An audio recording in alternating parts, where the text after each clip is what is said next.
Hello, everybody. Hope you're all doing well today. Sorry about the bit of delayed start. I was doing some lawn work.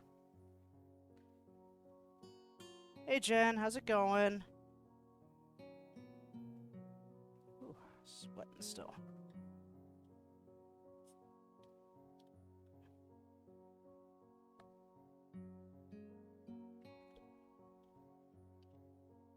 Ooh.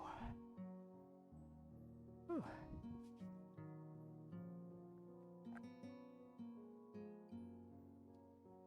Have to start teaching soon. Okay, no, that's all right though. I appreciate you coming in for as long as you can.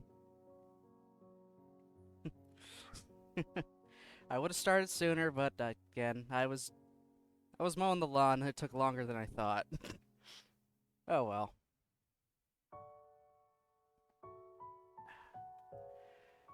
All right. Just gonna make sure. Yeah, that's still there. Perfect. So, yeah, we're back with Katawa Shoujo, obviously, today. You're doing your makeup before anyway? Alright, cool. Good timing then.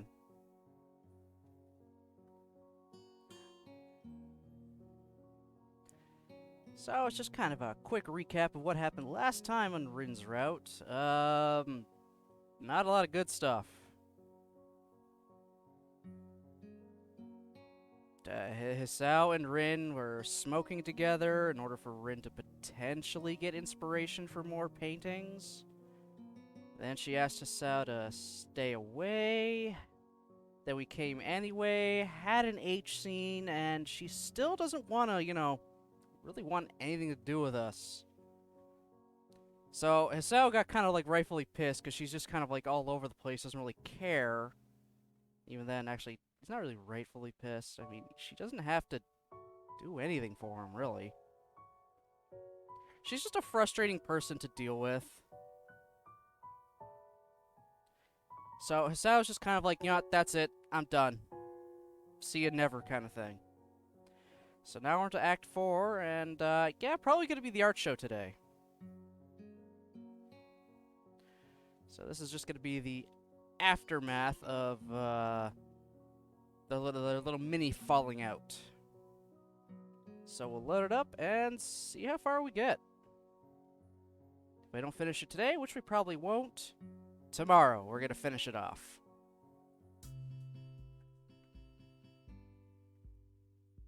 I make it in time for class, though not in time for breakfast. The classroom is bathing in the gentle light of the sun. This means it's going to be intolerably hot. It's going to be intolerably hot in the afternoon. Wow, nice.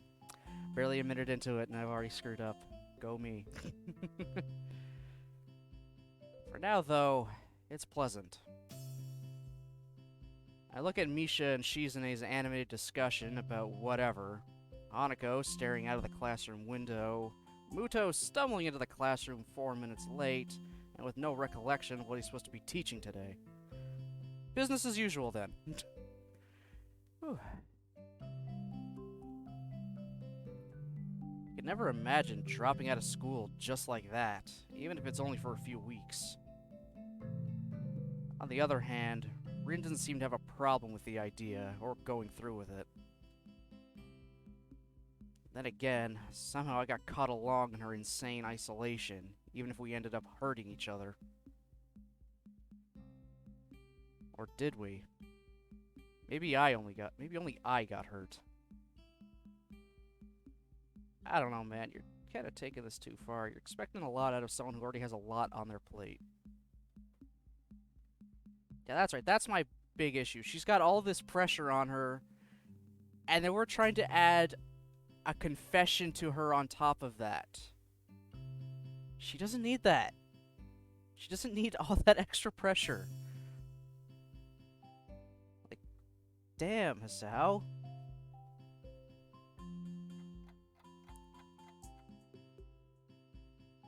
It takes me until late in the afternoon to realize that today is Monday. The art club meets today. Not just that. Due to the exams, this will be the last art club meeting before summer vacation. Okay, are we quitting this club or not? Seriously, are we quitting or not? Like, holy shit. We talked to Rin at some point, I think near to the end of Act 2, saying, I'm probably gonna quit the art club. Act 3, we keep going to the art club, saying, I'm probably gonna quit. Make up your mind, damn it! Just make up your goddamn mind, Hisao. Are you staying in this art club or not? Clearly you're not enjoying your time in the fucking art club. The only reason you were going, really, toward the end here, is to be with Rin. She ain't there. You want nothing to do with her right now. So... Ugh. I got problems with Hisao this time around, if it's not obvious.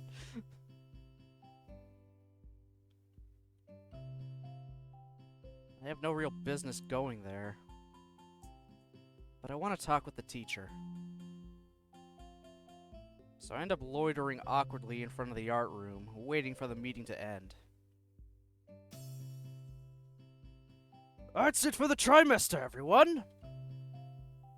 His voice is loud enough to be heard through the door, and way too enthusiastic for it to be genuine. The next meeting is after summer vacations, on the Monday of the first week of the next term. I hope to see everyone there again. Have a nice vacation. There's a confused answering chorus of voices, and the door to the classroom opens, releasing a flow of students. I wait for everyone else to leave so I can talk to Nomiya alone. It's almost dinner time, so I don't have to wait too long. Don't miss dinner too, Hisao. Fuck, buddy. You better be taking your pills, too. Nomiya is looking through the paintings, some of which are actually pretty nice.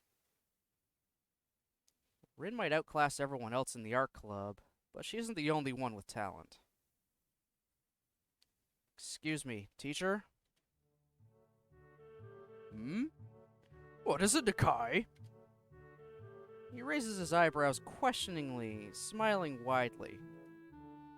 It's about Rin. Oh? There's something wrong with Tezuka? No, but... I hesitate for a split second, not certain how to say what I want to say, giving Nomiya enough time to start blabbering by himself. I saw her a few days ago when I was passing by Sai's gallery. Or Sei's gallery, I don't know the fuck, I think it's Sai. I'm going with Sei. Still. Jesus.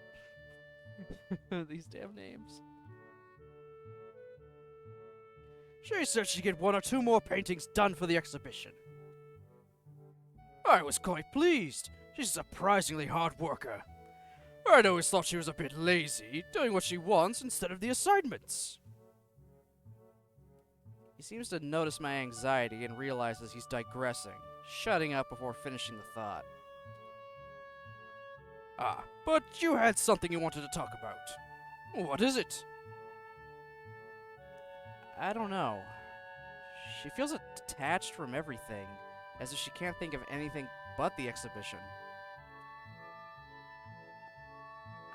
Well, isn't that good? She's focused on her painting, as she should be. Yeah, but this is different. It's like she's obsessed.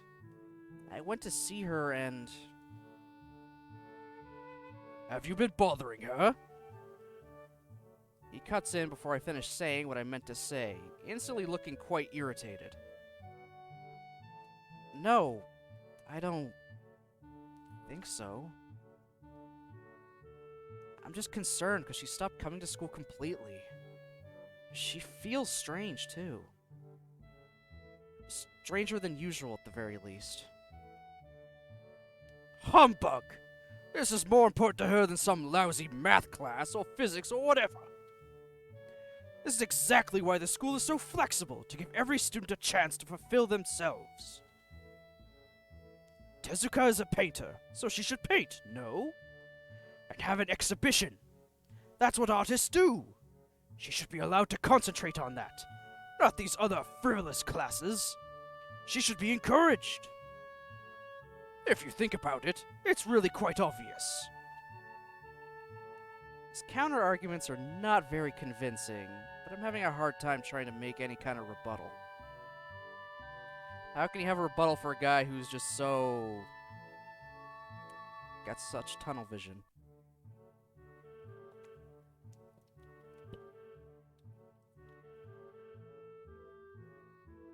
Again, this is good for Rin, and, as you said, for him as well, for some fucking reason.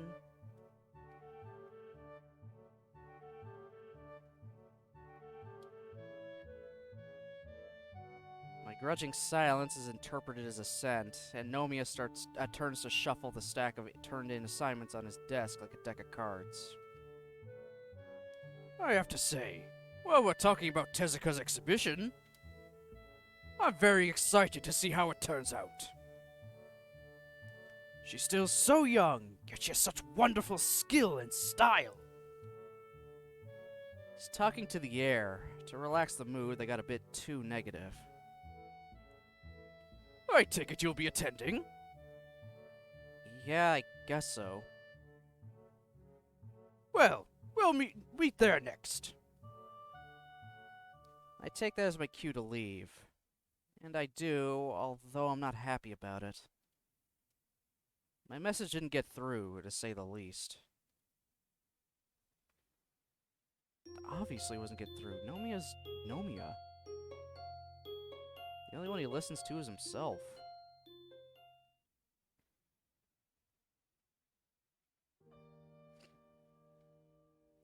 The day after that, all the missed opportunities and things I should have said come crashing down on me. There's nothing left to do afterwards but brood.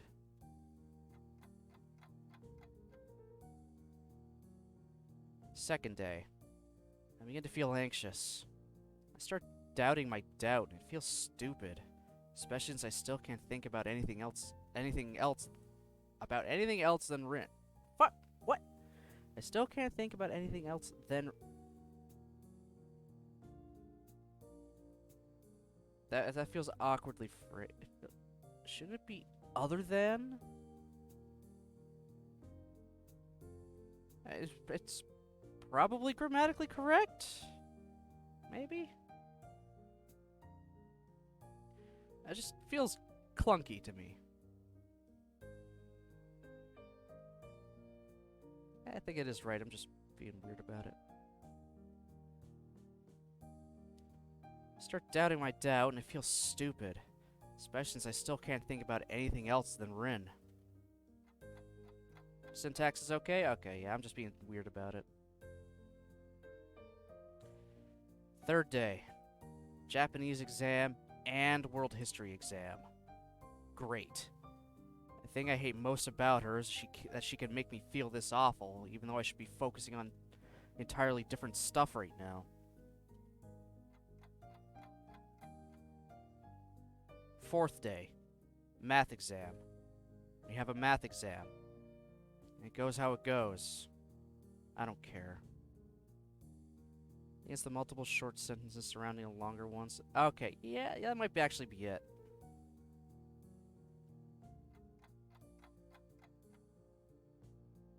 Fifth day.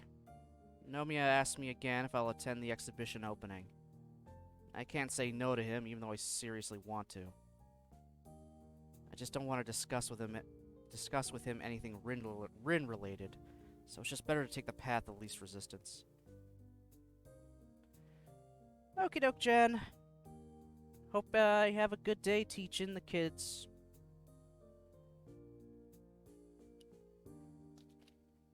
Thanks for stopping by when you could.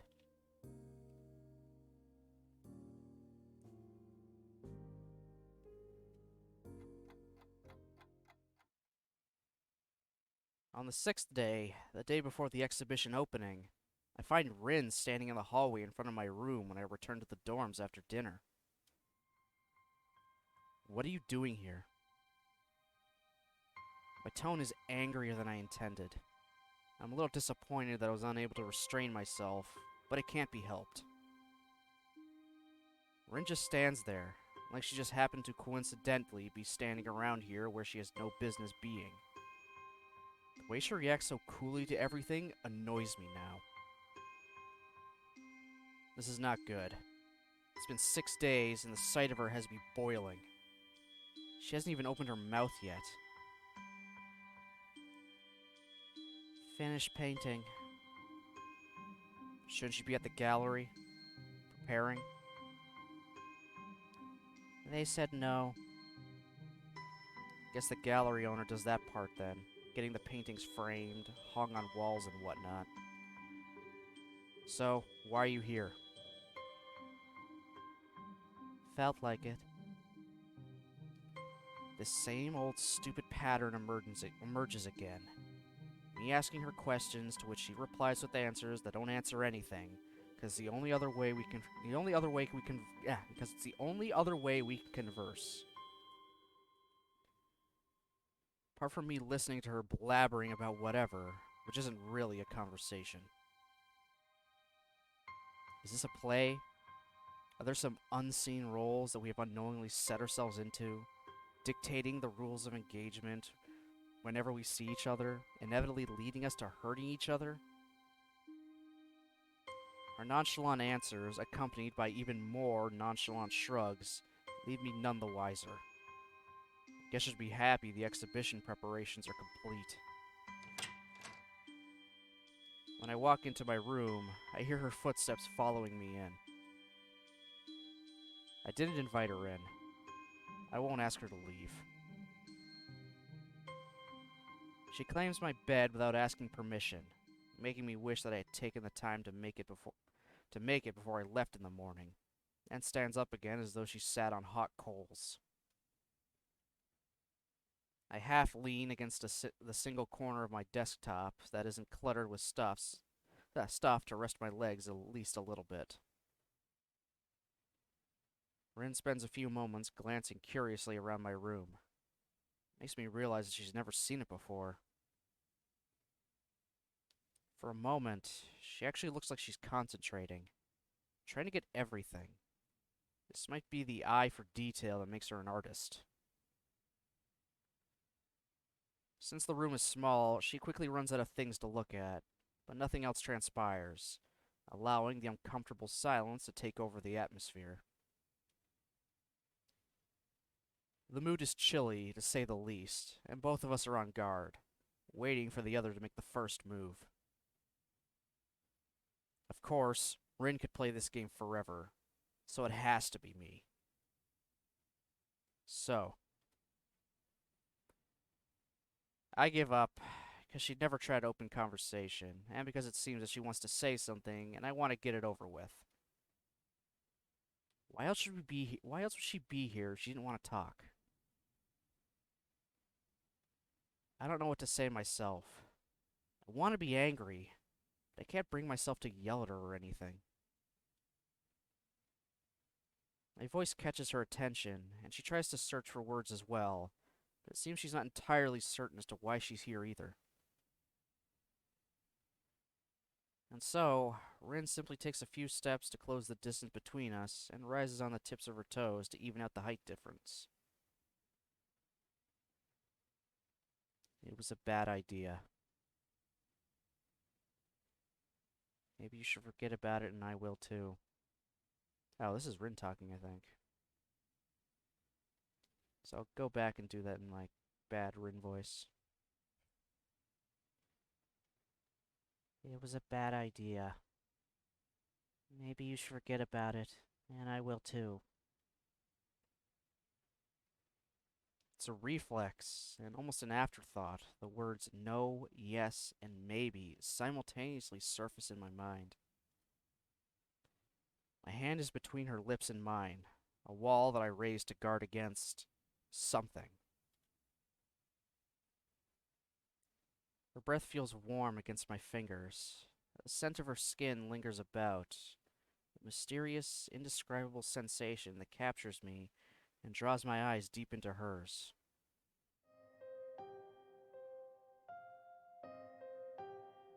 Or was that our thoughts? I don't know. The look in her eyes is surprised, quizzical as to why the impertinent hand prevented her advances.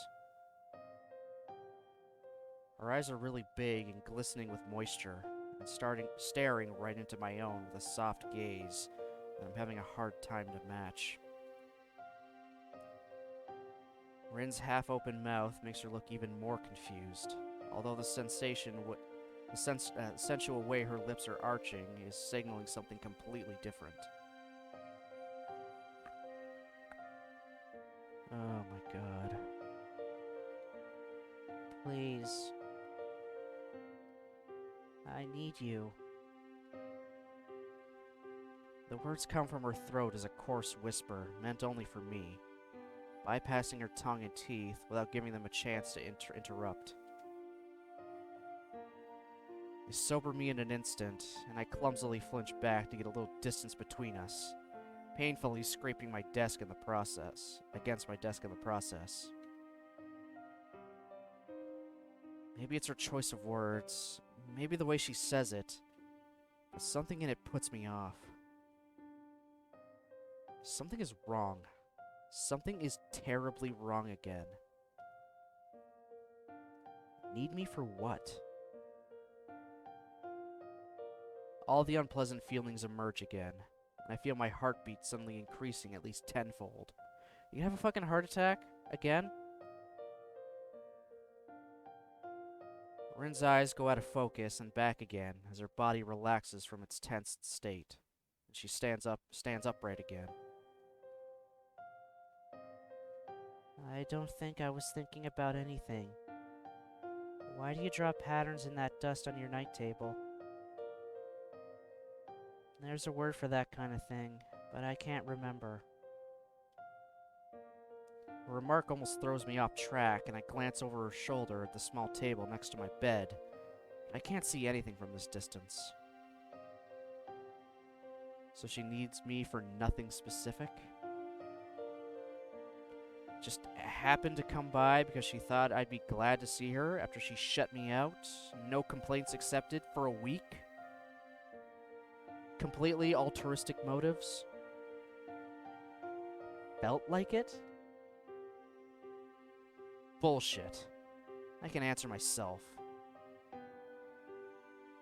Play mind games with whatever you want, to kiss whenever you want, to ignore whenever you want, to fulfill your whims whenever you want. Is that it? What you need me for?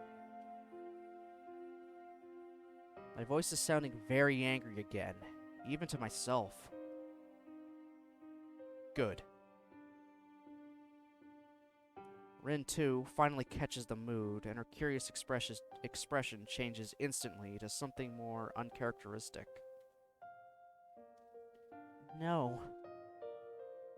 She leaves it at that, her eyes restlessly wandering around, searching the room as if the words she's trying to find were written in the tapestries of my walls. Then what?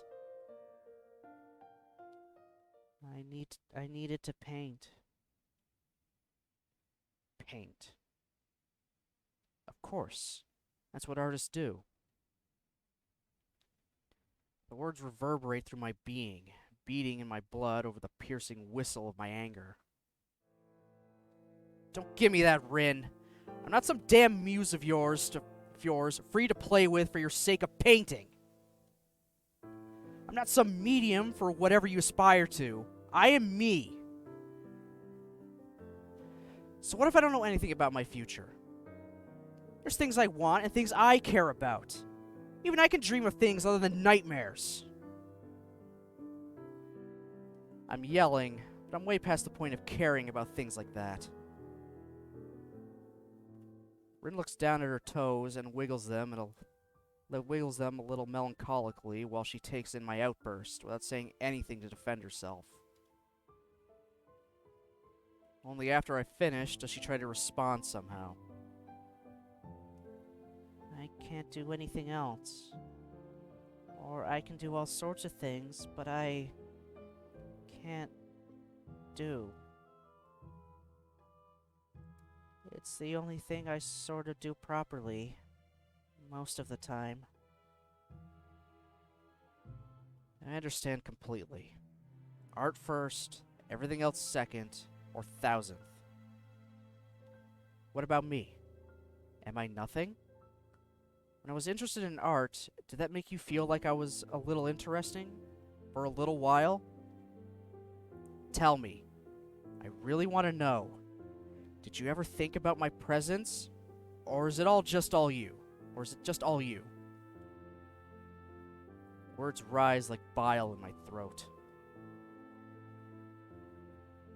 She looks alarmed, also completely uncomprehending, as if she just doesn't understand what I'm angry about. Can't believe she could be so stupid. I didn't want to. This time it's Rin who interrupts herself in mid-sentence. Don't you understand? I can't. Can't what? You never explain. How am I supposed to understand anything if you could never say anything? Why don't you ever talk? Say something! But she doesn't. Venting my anger at her feels satisfying. It feels wrong to take so much satisfaction in it, but I can't stop. Not wanting to face my anger head on, Rin turns around to steadfastly look out the window, even though there's nothing to look at.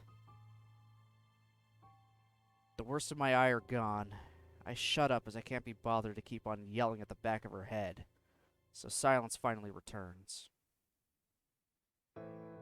I try to discern some hints of her reaction through my adrenaline-distorted vision. My feedback was not the best kind, but I hope Rin got the clue that she can't just ignore everything else whenever she feels like it. I'd hate it if she didn't. She never even listens to anything, so she's unaffected by the world around her. She's so unaffected by the world around her. Not this time, it seems. Her body is shaking like from holding back tears, but I already know that Rin is not crying. Her indifference made me so furious. Now that it's gone, I'm at a loss. I wonder, did I go too far?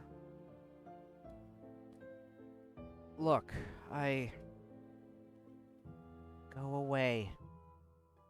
Go away, Hisao. Her voice is tiny and tired as she says this, but I hear the words clear as day. What is there to say anymore? This is my room.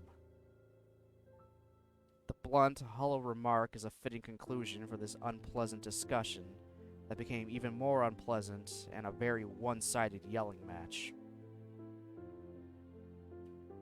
After a moment of collecting herself, Rin just gives up.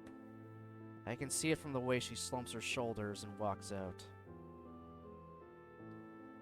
Even though she deliberately looks to the other direction, I can see how she's biting the corner of her lip so hard it might start bleeding if she won't stop. And they be independent. Well, welcome back then. You just missed Hisao yelling at Rin.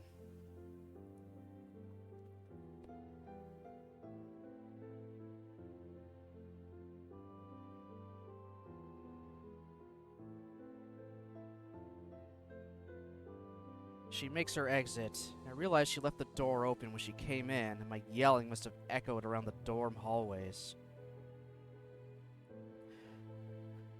Do some coding, then some things on Fig language, then you can go, byes!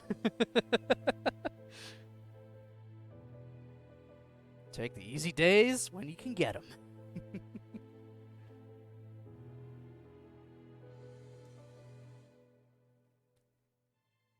I sigh.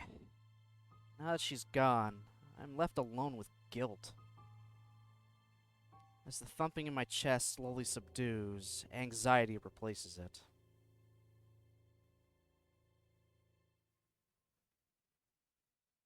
Do you take more intermediate partly for that reason?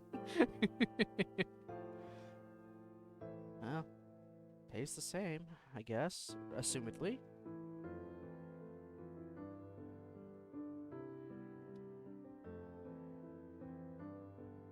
Somehow I feel that none of this would have ever happened if not for me. No matter how infuriating, unbearable, and outrageous Rin is, She's not the Rin I thought I knew. The Rin that I expected Rin to be.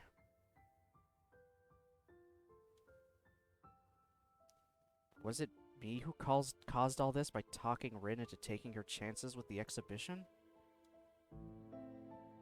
Am I directly responsible for Rin becoming like she has been for the past weeks?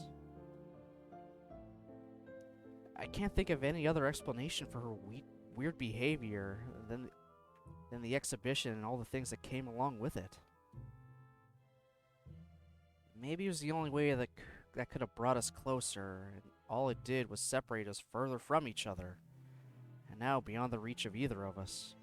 I banged my head hard against the wall. Dude, don't break school property. Your parents are gonna have to pay for that. Not you, because you're a jobless high school student. Twice, to make sure it hurts. Okay. Self-harm is not going to do anything, people. If you screwed up, hurting yourself is not going to make that pain go away. So please, don't do that. Don't hurt yourself because you make a mistake.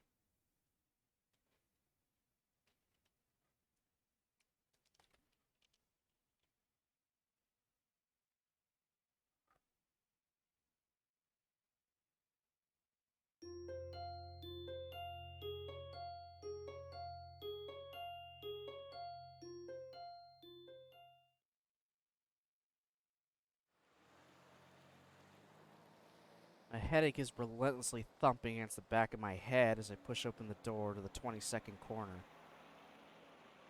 Apart from that, I'm perfectly calm. Morning, Nichols. How's it going?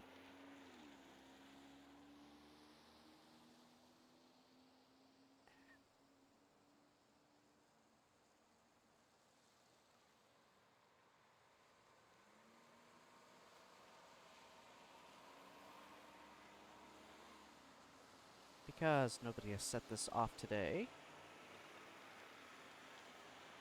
Good morning, motherfuckers.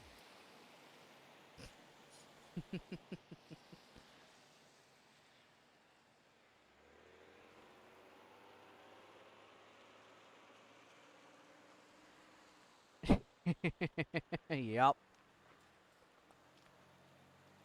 That's a voice clip of Kiryu Coco from Hololive. The Dragon VTuber who is actually retiring at the end of this month.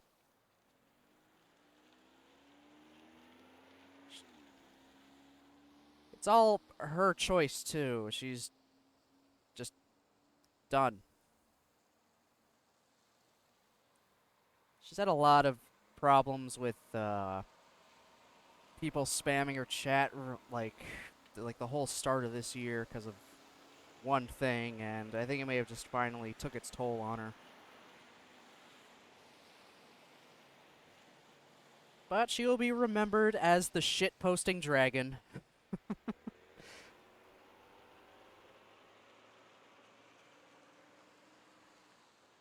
That's how she's able to, just go on her streams while she's supposed to be an idol and say shit like, "Good morning, motherfuckers."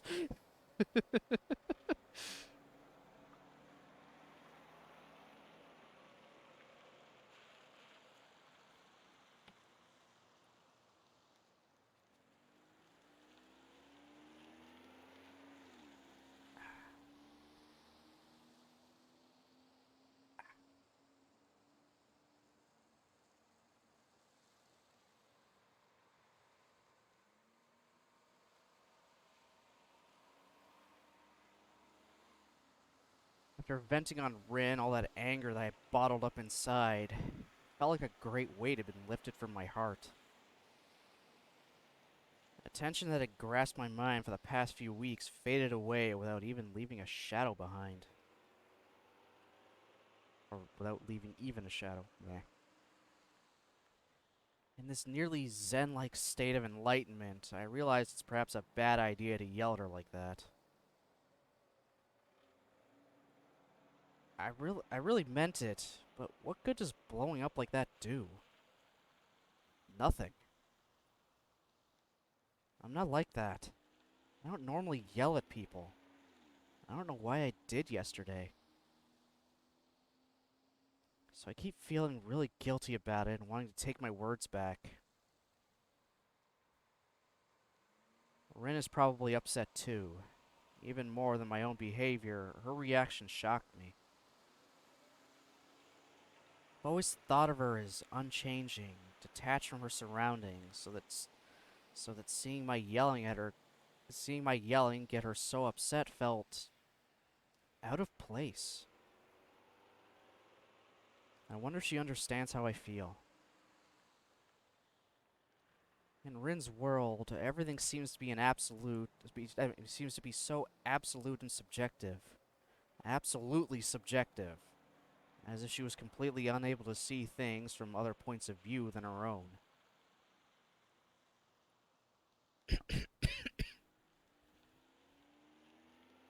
But ultimately, is anyone able to do it? Maybe objectively, an altruism are just illusions for people who like to think themselves as compassionate.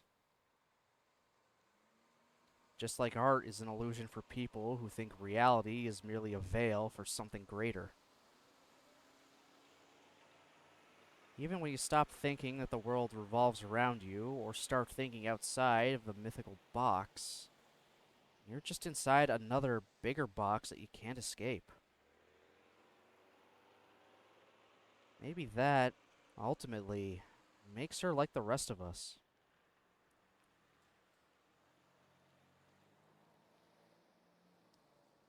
Grab your scuba gear, because we just went deep.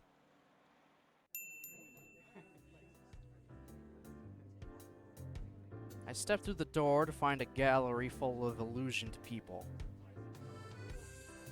Despite Say's remarks during my earlier visits, I always thought it was very spacious. But now, when it's crowded like this, it looks positively cramped. I immediately noticed Say standing in the middle of a lively discussion, busily chatting with some old gentleman. She's actually pretty tall and kind of cool looking, so she stands out in the crowd. There are a few dozen wine glasses laid on the tables along the back wall, filled with burgundy liquid. The vast majority of the guests are sipping from their own glasses. Socialites and art connoisseurs are mingling happily, exchanging mild opinions about Rin's art, which seem to be a secondary object of interest for most. I feel distanced, excluded from the other people here. I can't claim even at a stretch to be a social chameleon, so the situation is quite unnerving. Since I don't blend in the crowd at all, I just fake that I do, trying to look as cool and smooth as possible. Are you wearing your fucking sweater vest? You seem to only own two outfits, Asao. School uniform and blue Argyle sweater vest.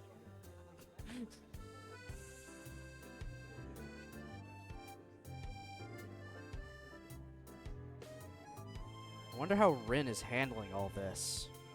If it was me, I would be quite freaked out. Throwing my anxiety aside, I try to carefully navigate through the crowd, stealing peeks at the framed paintings now hanging on the walls. Rin's exhibition takes about half of the gallery's wall space. Some paintings are less familiar than others, but I recognize most of them. Some I've seen being created at the club meetings after all, or remember from the time when Rin was choosing her portfolio. I note that a couple of the unfinished paintings are framed and on the wall as well.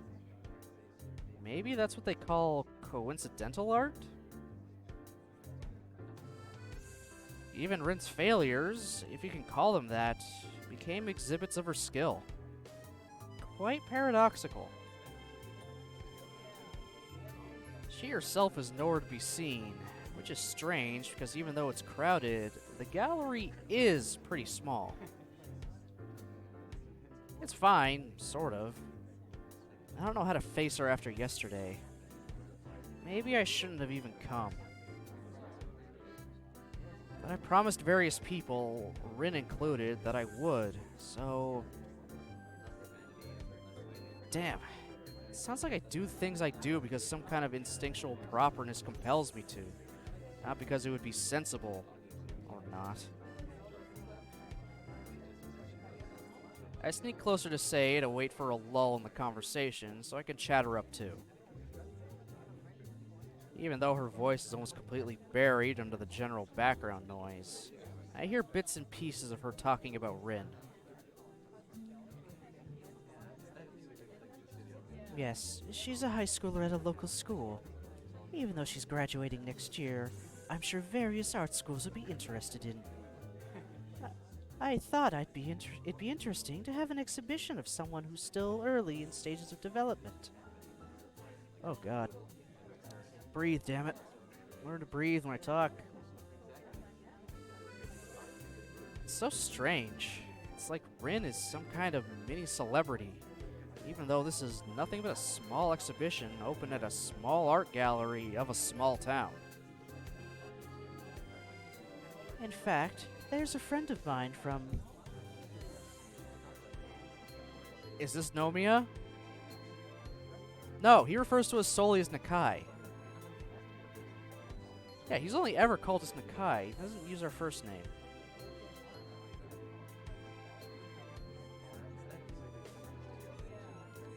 Okay, someone's saying it's Hisao. Anyone want to take any bets on who it could be? While I drink my regular tea.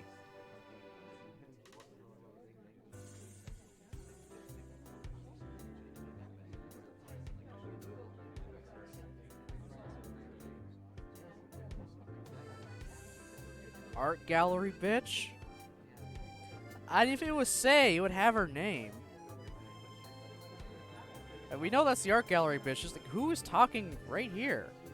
If it was Sei, her name would be up there because we know it's her. This is somebody else. It might be Emmy. We haven't seen her in a while. So, bets on Emmy. Yeah, it's... Okay, if it was Misha, she'd be the only person we're hearing in this gallery.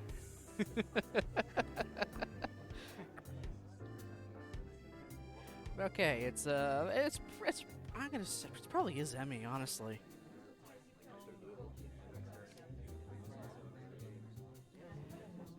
My eavesdropping is interrupted by a familiar voice and a familiar slap to the back. I don't need to guess the source of either, even without turning around. Without turning around, yeah.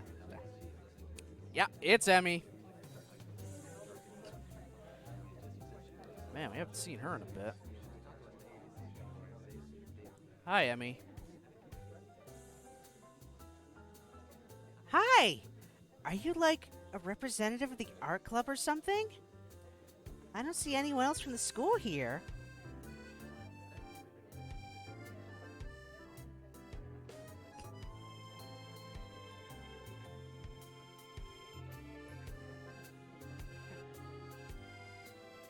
There you go. There's your points. You got +1.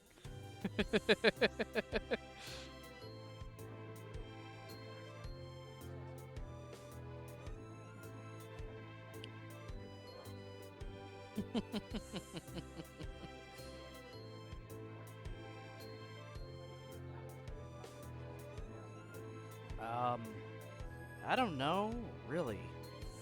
I guess I am if that's the case. What about you? What about me? Uh, You didn't think I'm interested in art?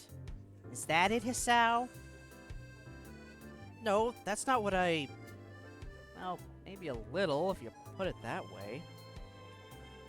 I mean, even though you hang out with Rin, I've never heard you talk about art with her, so... Emmy huffs and looks around her, looking discontented. It's true. I don't get it at all. But she came to my track meet, so it's so I thought it's only fair to return the favor. She leans in closer, trying to look confidential, but only managing to look conspiring. Do you get art? No. No, I don't. At all. Emmy's emphasizing a handshake, draws a giggle, and a cheery I said handshake, it's a head shake. Fuck! Let's try that again. By emphasizing a head shake, draws a giggle and a cheery head shake of her own out of Emmy. Me neither. Hey, let's go talk with Rin. I bet you haven't yet, because I haven't either. Come on! Before she has the chance to forcefully drag me to Rin, Nomiya appears behind her with Rin in his tow. She's not dressed for the occasion, instead opting for the usual school uniform and unkempt hair. Maybe her natural look is what suits her the best. I can't really imagine Rin with her hair done up. I don't know how she would do it done up, considering how short it is. Granted, what do I know about haircuts and styling hair?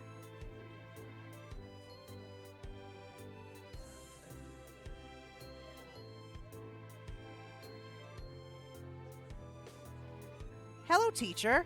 Hi, Rin.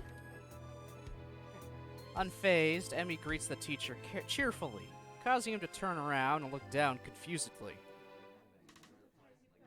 Who are you? I'm Emmy, from school. Class 3-4.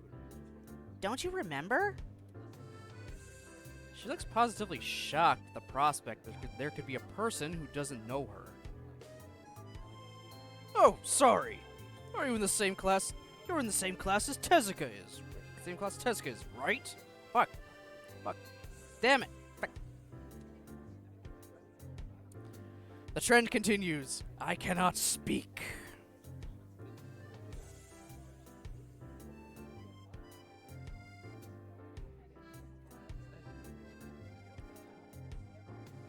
Yeah. You'll have to pardon me. I have trouble remembering students who don't take art.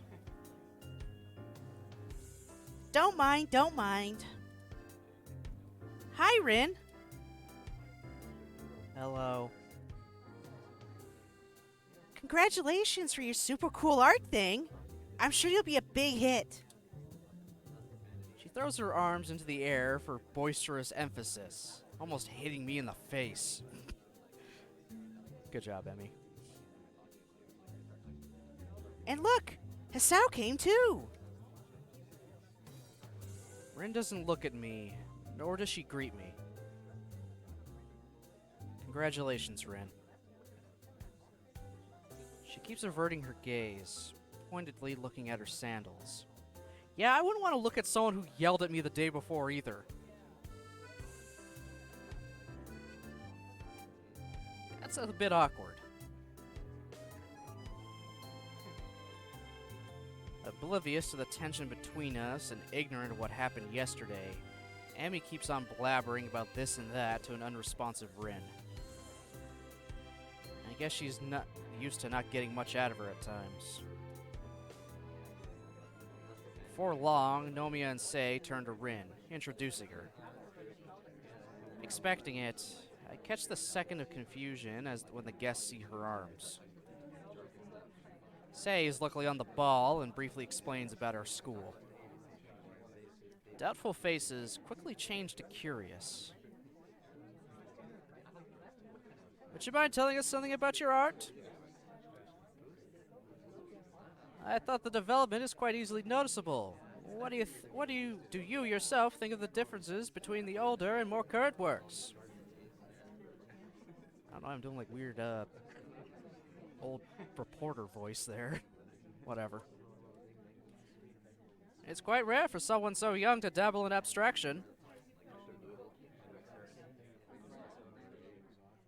It would have been interesting to see how you work. Oh, definitely. I assume you use your feet? Must have been great trouble to learn it. You should be proud.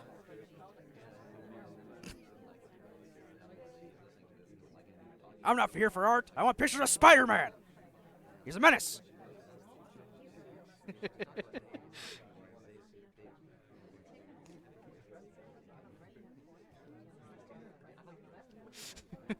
God damn it.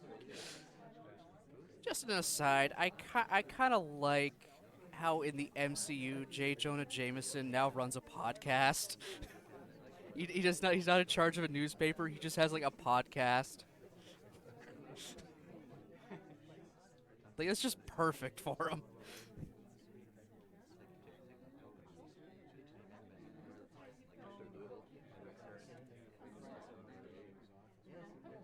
I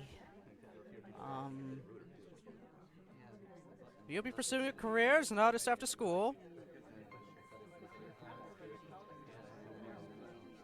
Yeah, at the end of the second Spider-Man film, Far From Home, the after-credit scene, he runs a podcast and he outs Spider-Man's identity because of something the villain did.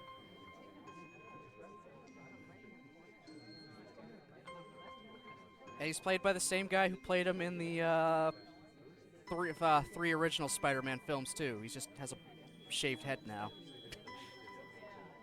And yeah, this music is not a good sign. It never is. What is the track called again? Caged Heart. Yeah, never a good sign.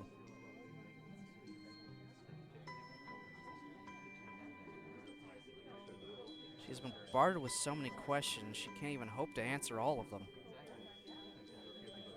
Maybe that's for the best. Rin tends to talk nonsense more than occasionally. So where do you get your ideas? That's the fifth worst. Rin keeps stumbling with her words, looking more and more vexed by the expectant inquiries. Everyone is waiting for her to say something. But she looks like the cat got her tongue. Each question piling up just adds to her distress. I fail to hear the question that is the proverbial one too many. It's like a motor stalling.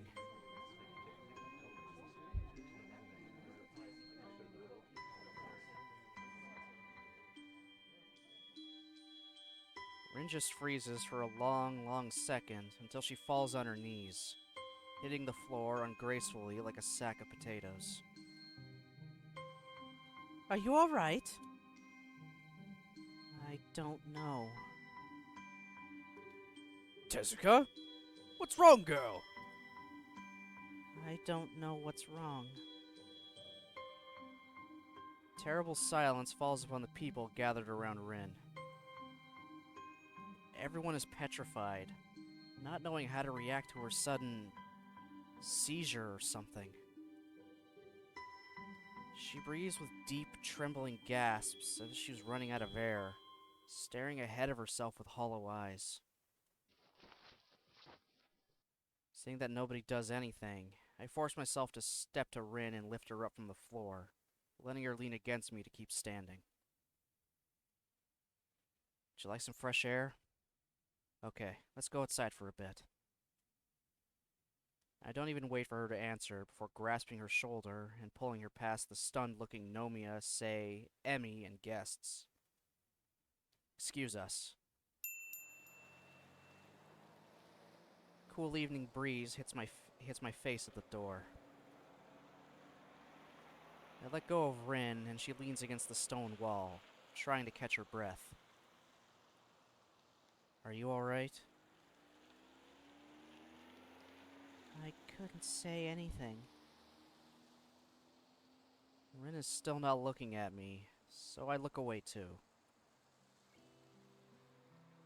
The street lights and colored neon signs twist my vision to a blur of near blindness, forcing me to look back. At least she talks, even if she's not directing her words to me. What did you want to say?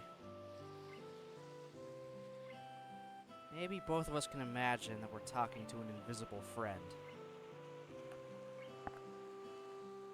I don't know. Something that would have meant something.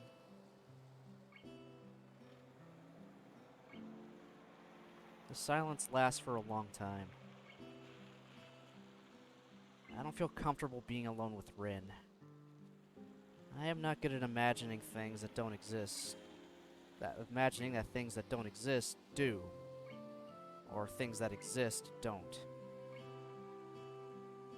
We should go back in. I guess Say invited her in there, and they probably want to meet you and talk with you. You know, ask you questions and stuff. About those paintings you worked so hard for. I don't want them to ask me questions like that. I can never say the right things. What do you want then?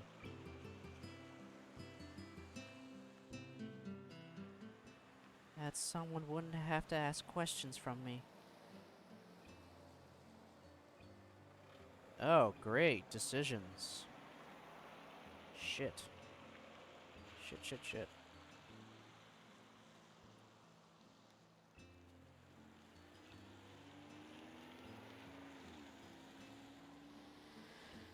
But aren't you happy people are interested in your paintings?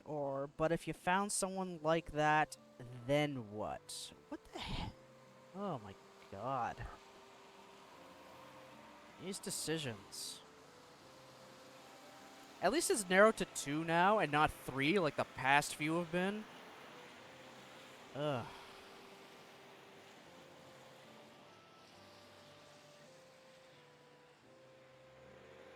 Everybody's thoughts?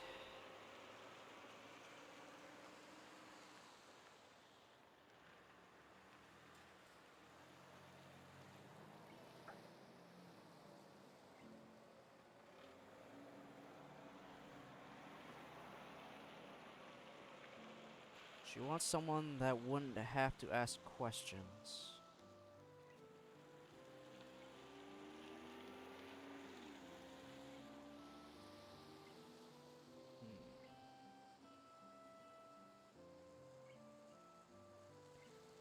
Oh boy, oh boy.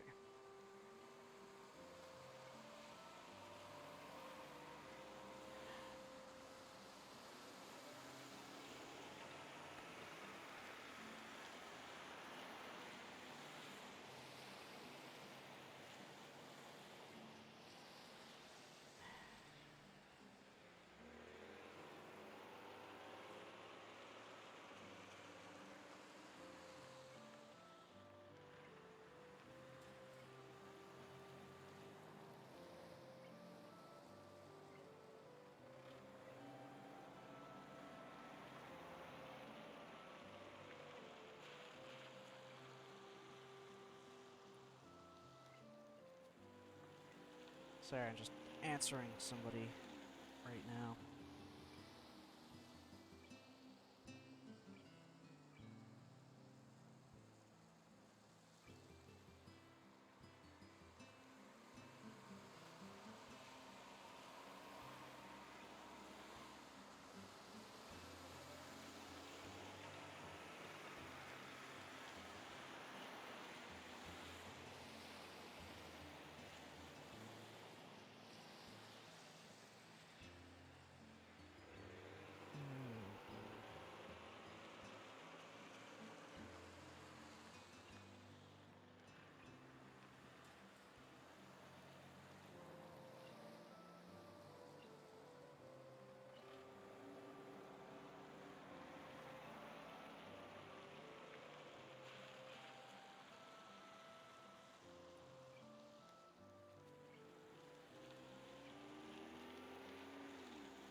think I'm gonna go with the second one. I did save, so it ends up not being the right choice. I can go back.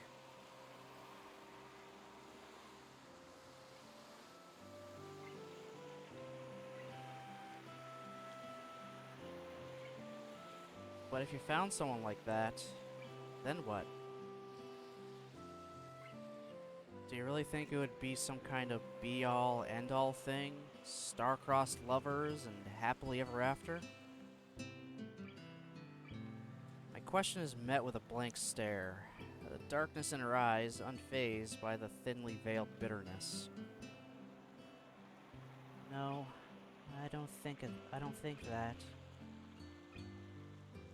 But at least then I wouldn't have to be alone.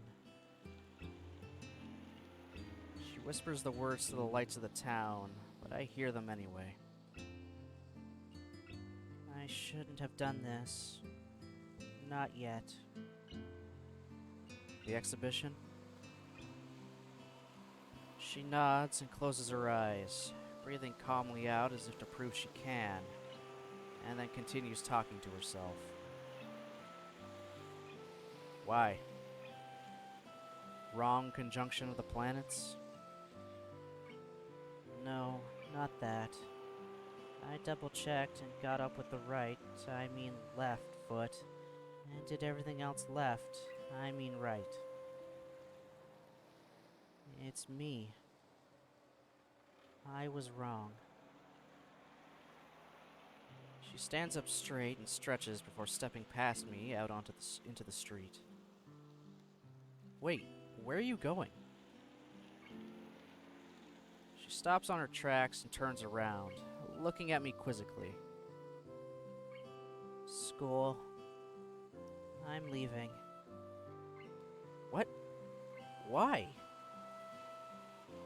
Because I want to be me. Rin walks off, leaving me behind utterly confused. Rin!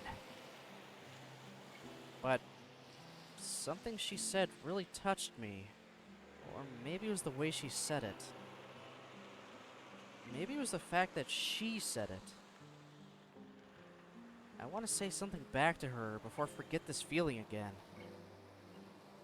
As if granting me a wish, Rin stops in her tracks. She doesn't turn around, just keeps waiting for me to say what I want, even though I didn't have time to think what... Rin, listen. I don't believe you have to be alone, even if you never meet anyone like that. I don't know if she heard my words, but either way, she doesn't react in any way. For the final time, she starts walking away from the gallery. So, where's Tezuka? I can only shake my head, but as it doesn't seem to be a sufficient answer, I have to say something.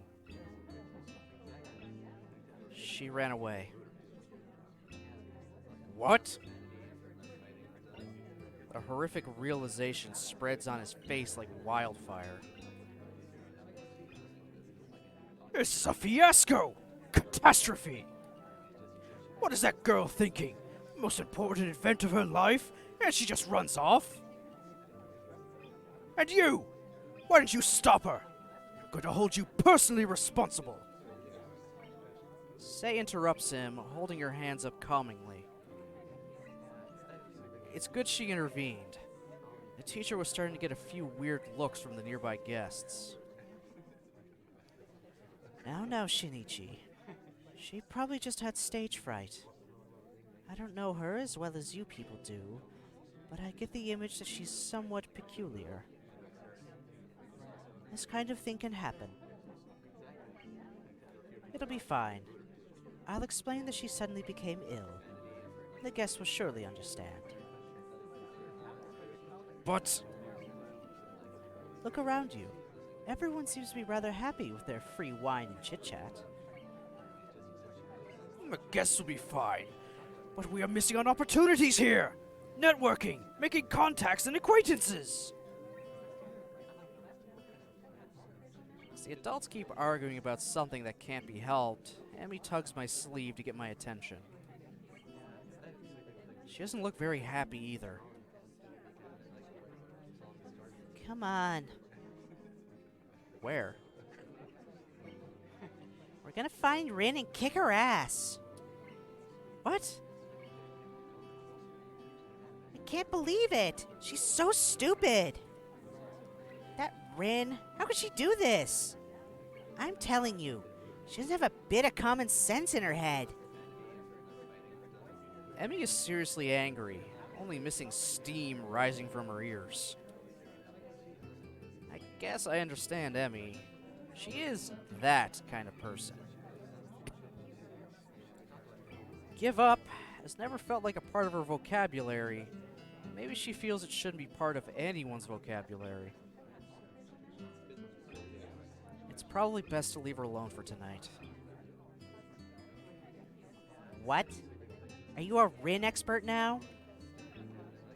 She takes a firm stance and puts her hands on her hips confrontationally. It's like she wants to pick a fight with me too. No, I don't think it's even possible that's even possible in the first place. I just don't think kicking her ass would do her any good. My melancholic remark surprisingly works, as Emmy slumps her shoulders a little in size. I know that. You do? The last time I did that, it changed nothing. Wow, she actually kicked Rin in the ass. Once.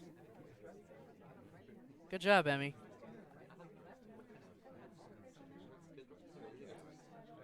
Is it advisable for Emmy to be kicking people with her prosthetics? I feel like that might shift them out of alignment. And again, it's Emmy.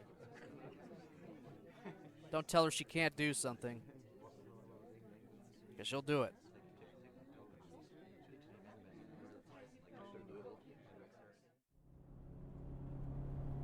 The ride back to school in an empty late-night bus is silent.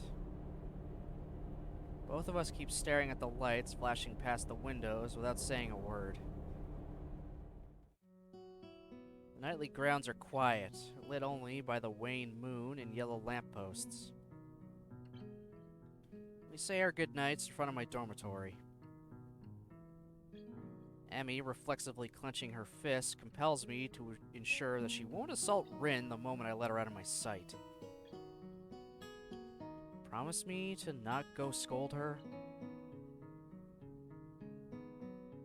She looks up at me, her eyes again flaring with anger that I match with as calming a stare as I can. It's only easy to face an angry woman if you're not the target of her ire. It is never easy to, face anyone that is angry, whether you are target or not. It is not easy.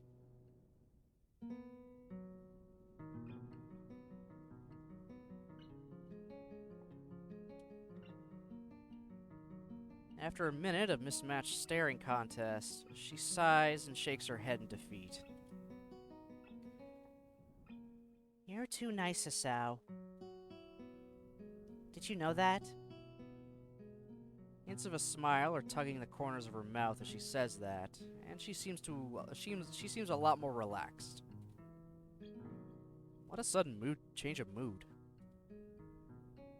Maybe she wasn't as angry as it seemed to begin with. Maybe her moods change easily. If I was, I wouldn't have let you have your way. Or would have let you have your way. What the fuck? Yeah, I would have let you have your way. Okay, cool. I can't read still. Does that mean you're only nice to Rin? Both of us are hiding our concern behind empty jokes, but at least it puts me in a good mood. Emmy waggles her eyebrows with a half-amused smirk, trying to push my buttons. Not gonna work. No, it just means I'm not nice only to you. Damn! Hey! Good night, Emmy.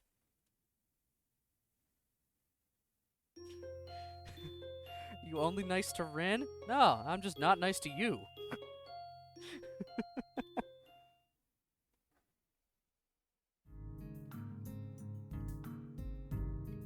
The last day before summer vacations is waning slowly. Science is the final exam of the trimester, and then we are free. The collective yearning for liberty is almost palpable in the classroom, even though the weather seems a tad cloudy. It might rain today. Who knows? I've already finished the test because it was pretty easily, so I'm doodling lazily on the flip side of the paper, waiting for Muto to call time. What the fuck are you drawing?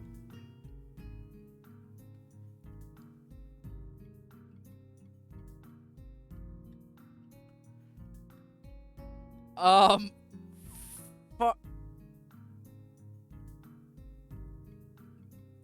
Okay, Rin. Block-headed Emmy and I guess Hisao. Kenji with the, like, old-timey jester cuff thing. Is that Yuko as a fucking plant? I think back there it was Hanako with a katana? Is that supposed to be Muto? What the? Why is Emmy a tank? What? Hisao, what the fuck are you drawing?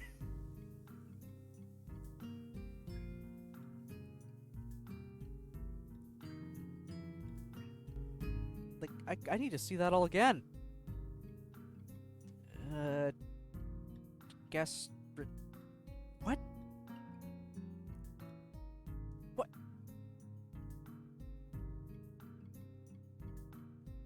What the fuck, dude? What are you drawing, Hisao? Dude! I think out of all of these, the ones that confuse me the most are Tank Tread, Emmy Head, and Yuko as a plant.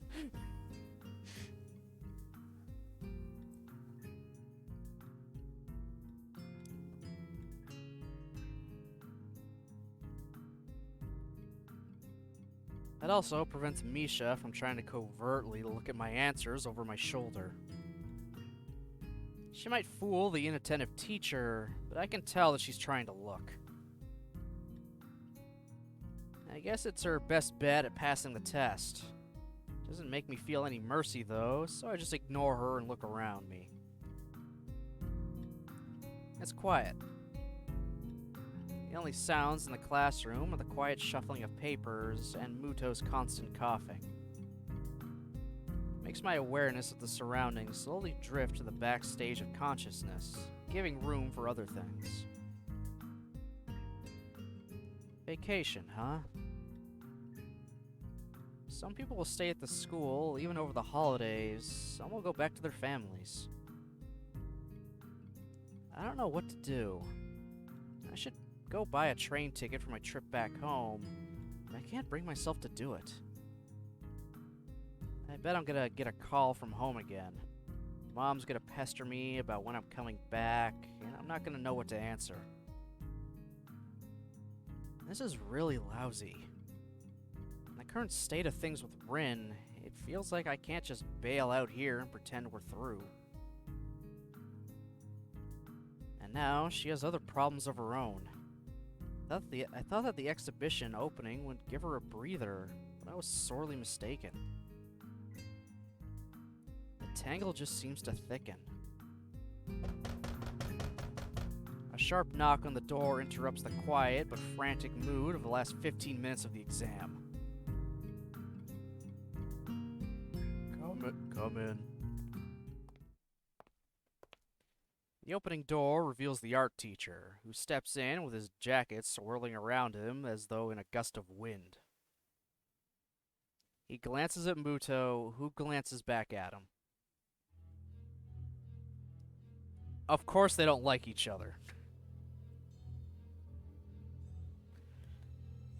Of course the guy who's so devoted to, art and the abstract wouldn't get along with a man who is so deeply in with the real. A man of science and a man of art.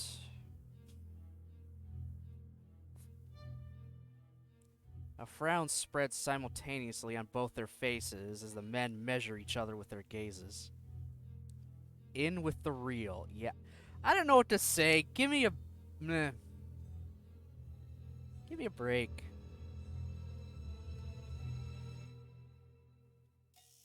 I try to sound, impressive and fail every time, okay? My improv is not the best.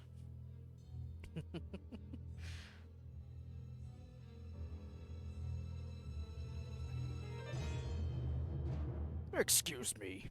Could I borrow Mr. Nakai for a moment? Excuse me, Mr. Nomiya, but we're in the middle of an exam here. Chilly atmosphere suddenly spreads in the middle of the summer afternoon as the two men try to stare each other down. This is urgent, and it seems that Nakai is already finished. Both men turn to look at me, staring at me like a pair of basilisks trying to petrify a tasty snack. It's true that I've been idle for a good while now, so Nomiya is right, but... Nakai, would you like to check your answers one more time? Muto speaks with an odd intonation, weighing certain words as if trying to send a message. The pressure from their stares makes me rapidly shake my head, which is apparently interpreted as an answer of some sort. Very well. Nakai, go with Mr. Nomiya if you please. Take your bag with you and bring your test paper to my desk. You have a nice vacation. You too, teacher. The entire world, well, at least the classroom, seems to hold its breath just for me, putting the exam on hold until I stand up, collect my stuff, and walk to the door. I can feel the stares in the back of my neck. My classmates probably think I'm in for some detention or something on the last day of school before summer vacation. I don't know what the teacher wants from me, but I can guess it's probably is not detention. And also, it probably has something to do with Rin again. I mean, if I was Muto, I would have just said, get the fuck out of my classrooms, it's exam time. You can have them when the allotted time's over. They're not allowed to leave until time's up.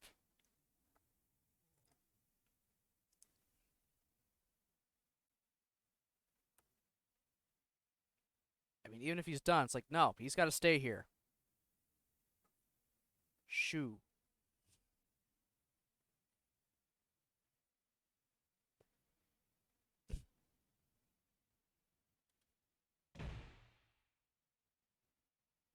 Nomiya doesn't take me anywhere, contenting himself with the hallway as it's completely abandoned. Do you know where Tezuka is? So she's trying to avoid the teacher. Par for the course, probably. I wonder if she realizes she can't avoid dealing with this indefinitely. I have no idea. You've probably asked in her home. You've probably asked in her homeroom next door. Of course I have! I've searched every nook and cranny of this blasted school in the girls' dorm. You're the last one to see her since yesterday, and you are her friend. Work with me here. Aren't you worried? I am, but I don't know what I could do. Rin did something incomprehensible yesterday, even for her. She seemed really confused. Maybe she just wants some time to think then. I got the feeling that she had second thoughts about having that exhibition. Or something. really didn't explain what was wrong. What second thoughts? I don't know. Just got that feeling. I'm being a little dishonest with the teacher, but this is not something I should be meddling with. He came to me. Yes. Why? Maybe he thinks I'm some kind of confidant of Rin's, but I don't think I could help with this matter. The teacher huffs and scratches his head in confusion. What's up with that girl? This is so unlike her. She's always been so goal-driven. Goal-driven? Those don't really strike me as words to describe Rin with. To me, she always felt obsessive at best. I don't mean to be rude, but wasn't it you who pushed Rin to that direction in the first place? Her goal is my goal. That is a mentor's job. I guess so. I just don't know if painting could make her happy. That's pretty preposterous of you to say, Nakai. He suddenly sounds pretty irate. Did I say something stupid? You don't understand, do you? It's not a question of happiness. For every gain, there is a sacrifice to be made. There's no free lunch, but would I let that girl waste away her talent if she had a moment of doubt? Never! Painting is work just like any other. Tezuka might make it look like child's play to you, but she works hard every day to make her art. To be extraordinary, one has to make an extraordinary effort.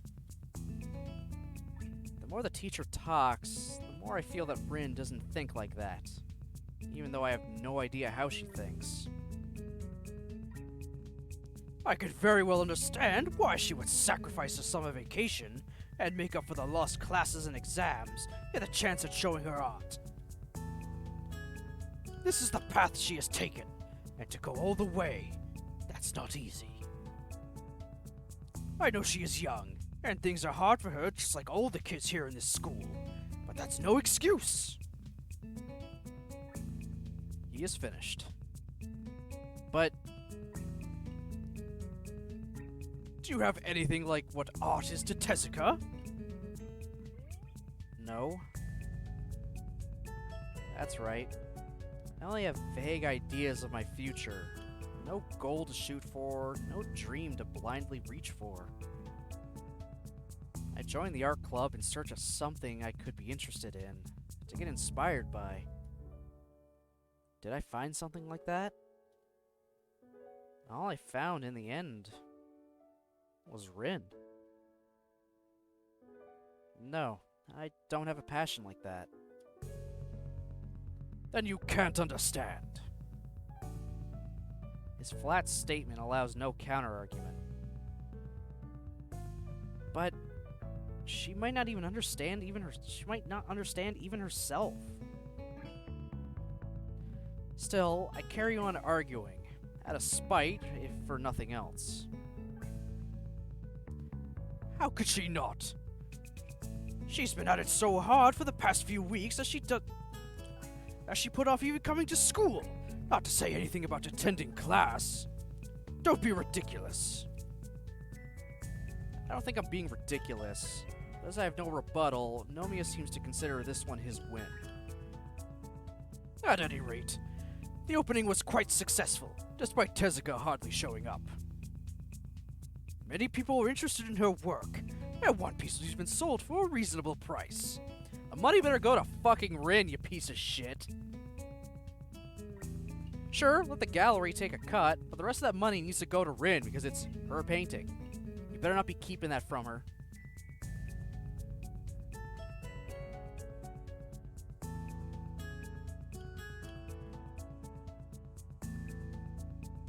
Well, that's nice, isn't it? Yes, it's fantastic news! I had hoped that Tezuka would come to her senses when she heard about this, but...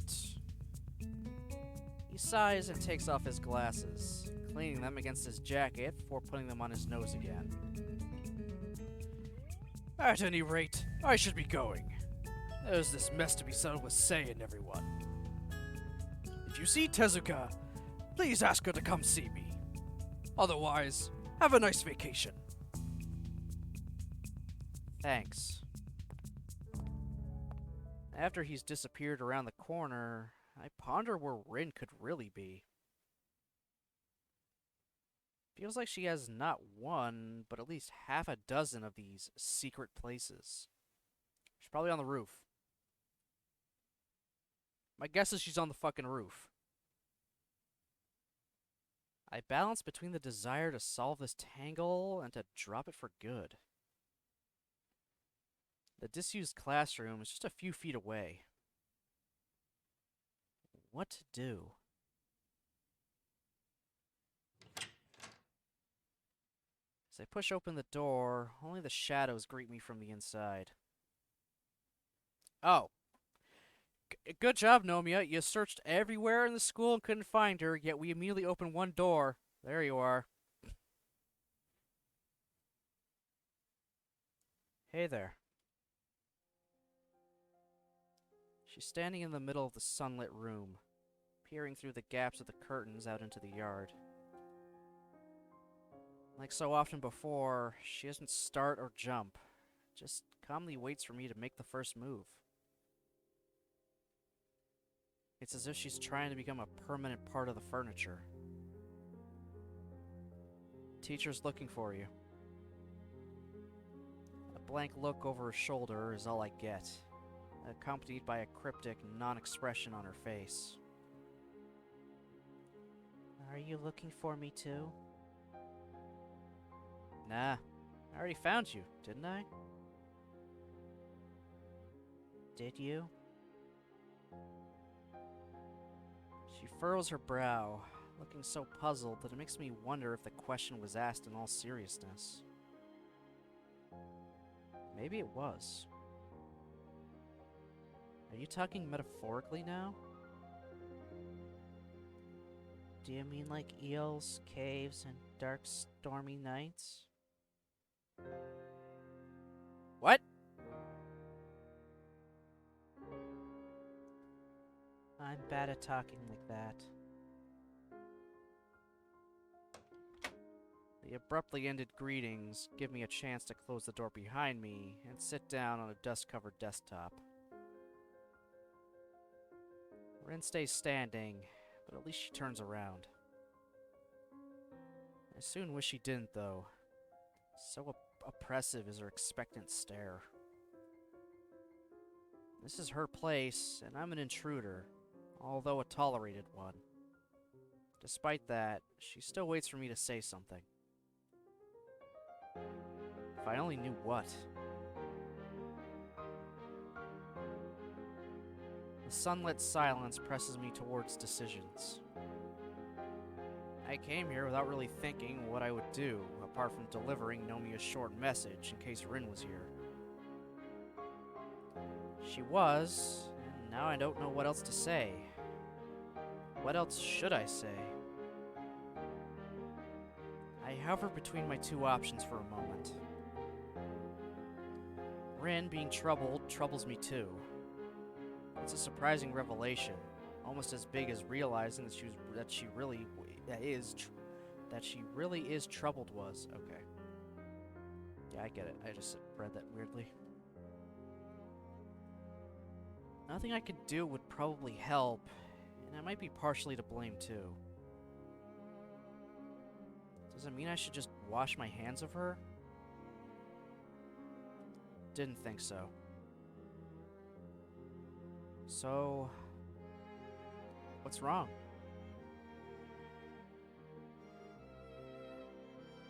Nothing.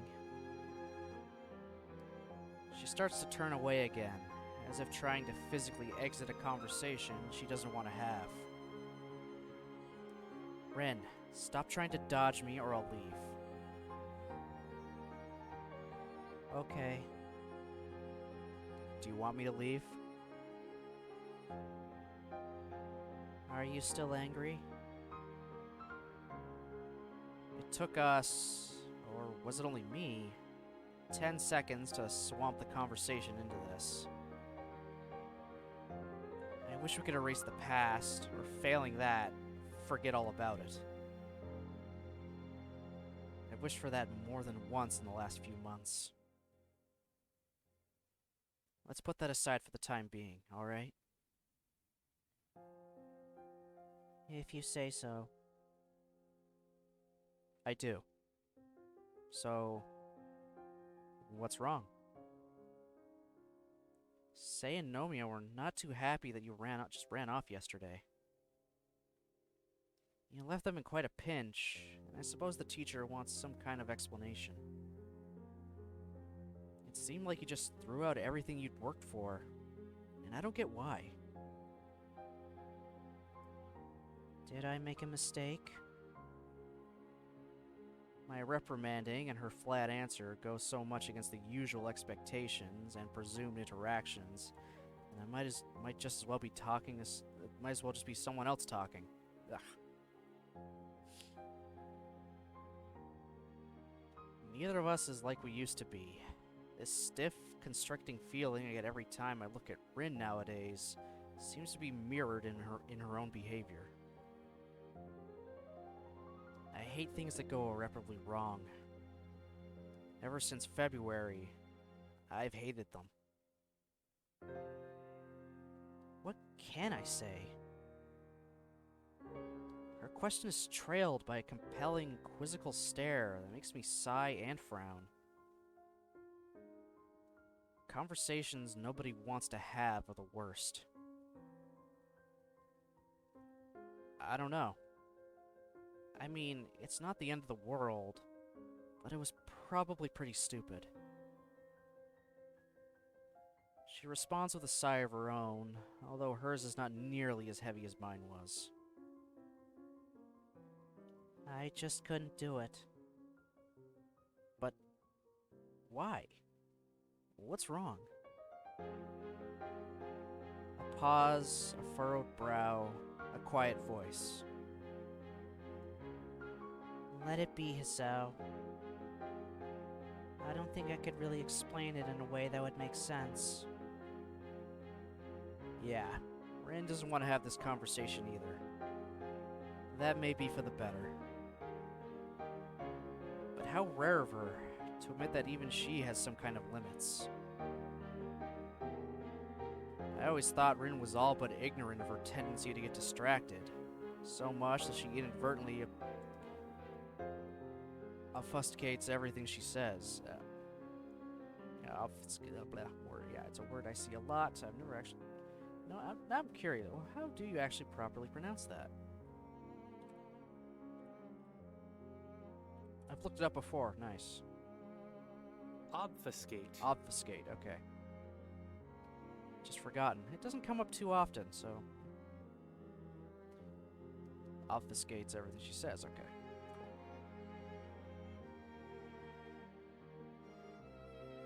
You never explain anything in a way that would make sense.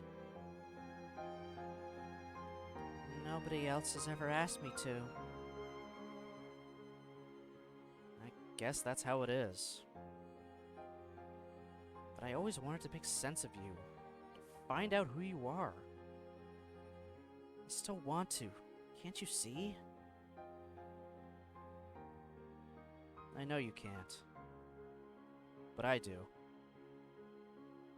Is that why I keep this up? It pains you as much as it pains me. It's unlikely to be of any use to either. We did things and said things that can't be undone. It's as if you and me being close to each other just hurts us both, but we still deliberately keep doing it. Isn't that silly? Even now, I can see how you forced yourself to respond, even though you owe me nothing. Exactly. She owes you nothing, Hisao. And you don't owe her anything either. You guys don't owe each other anything. Get that, everyone? Do you understand that? You don't owe people anything. Unless it is, you know, a contracted debt of money.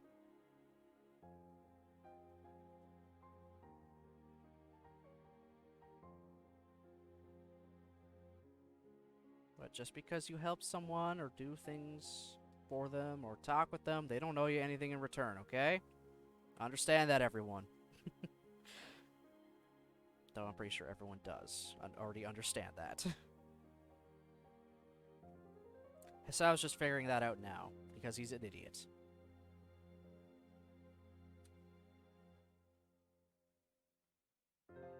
Even if it's hard to talk about things like this. Why? Why is it that you paint?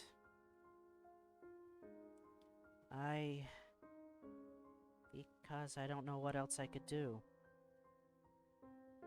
It's like this feeling that there's no choice, that it's the only possibility. Like when there are only watermelon flavored popsicles left in the store, but you need to eat a popsicle. Her poor metaphor aside, she didn't really answer anything. If possible, this makes even less sense than not knowing. But if you don't want to paint, not like that. You had to come to this school, even though you probably didn't want to have a heart attack. Yeah, true. We didn't want to come to the school, but we're here anyway, because we have to. But I mean, nothing's really forcing Rin to paint other than herself.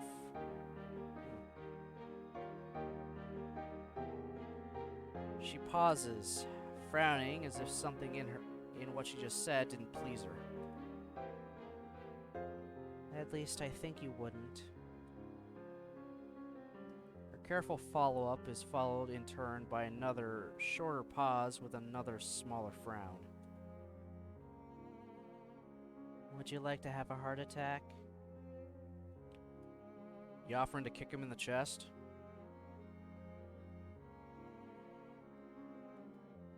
No, I wouldn't, and I didn't want to. But you're doing fine, aren't you? Or are you still sad about it? Rin's question makes me realize I haven't really thought about my illness for weeks. Aside from chugging down my medication every day, there's been no need to concern myself with my broken heart. Which I'm only thankful for, really. Getting to know new people, a new school, a new town, a new life, it all has caught me and made the past fade away.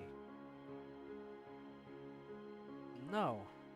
I guess even I can't dwell on the past indefinitely. See? Even watermelon doesn't really taste bad if you have to eat it. Her half-nonsensical closure seems to put an end to the subject in Rin's mind, so I just nod in uncertain confirmation.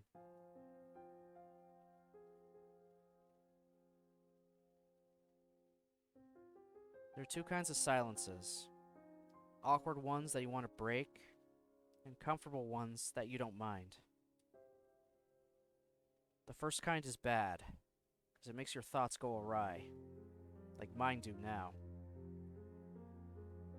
Looking at Rin makes me feel bad. I don't want to feel like this. Looking at Rin makes me feel exhausted. I really tried my best. She tried to... I have no idea. But we ended up like this, and she ended up screwing up her exhibition opening. It feels like we're at a dead end. There's no direction to continue. I reached out for her yesterday, thinking it would be the last time. She walked away. I want to be me. What the heck does that even mean? Rin, if anyone, is most definitely herself. I feel kind of relieved that I'm not the one to blame, but it still grates on my mind. Why did she run away? It didn't make sense yesterday. It doesn't make sense today. The things she said feel like they should make sense, but they just don't to me. You know, about the thing you just said? Which one of them? Painting. Say said something like that to me before. That a true artist does not paint because she wants to, but because she must. And I've been wondering about what she said. Why do artists have to paint? My question is probably pretty stupid. At least Rin looks at me in a blank way that seems to say so. I don't know. Am I an artist? Well, you paint stuff and you have an exhibition too. I'd say you qualify. I think I still don't know, but okay. The thinking pause that follows seems to last for half an eternity. Unlike most people, Rin doesn't flavor her thinking pauses by body language or saying like or anything. I've noticed that I might prefer her way. The usual way even annoys me, as if people were so infatuated by the sound of their own voice, they just have to keep making some noise, even when they're just thinking what they could say next. Rin just comes to a full stop while she's thinking. It's disconcerting because reacting to people spacing out is always hard, but she comes off as less obnoxious. I think I want someone to see what's inside me. Not the way doctors and serial killers do. I got grim briefly. The way that doesn't make me feel lonely. This is what you call metaphorical, you see. Please don't lecture me about self-evident things. It's not self-evident that this is self-evident. So, you present a painting to someone and expect him to magically see a glimpse of your soul? It's not like that. It's just a little like that, but not really. Don't you understand? I do. And I don't. You know, I feel a little bit of despair every time you ask that question. What question? About whether I understand you or not. She seems almost surprised at my clarification. Oh, it's not really a question. It's one of those kind that you don't have to answer. Rhetorical. Yeah, that's the word. A question that is not a question is a rhetorical question. How nice. That reminds me, it doesn't really make sense. What kind of question is one that isn't a question?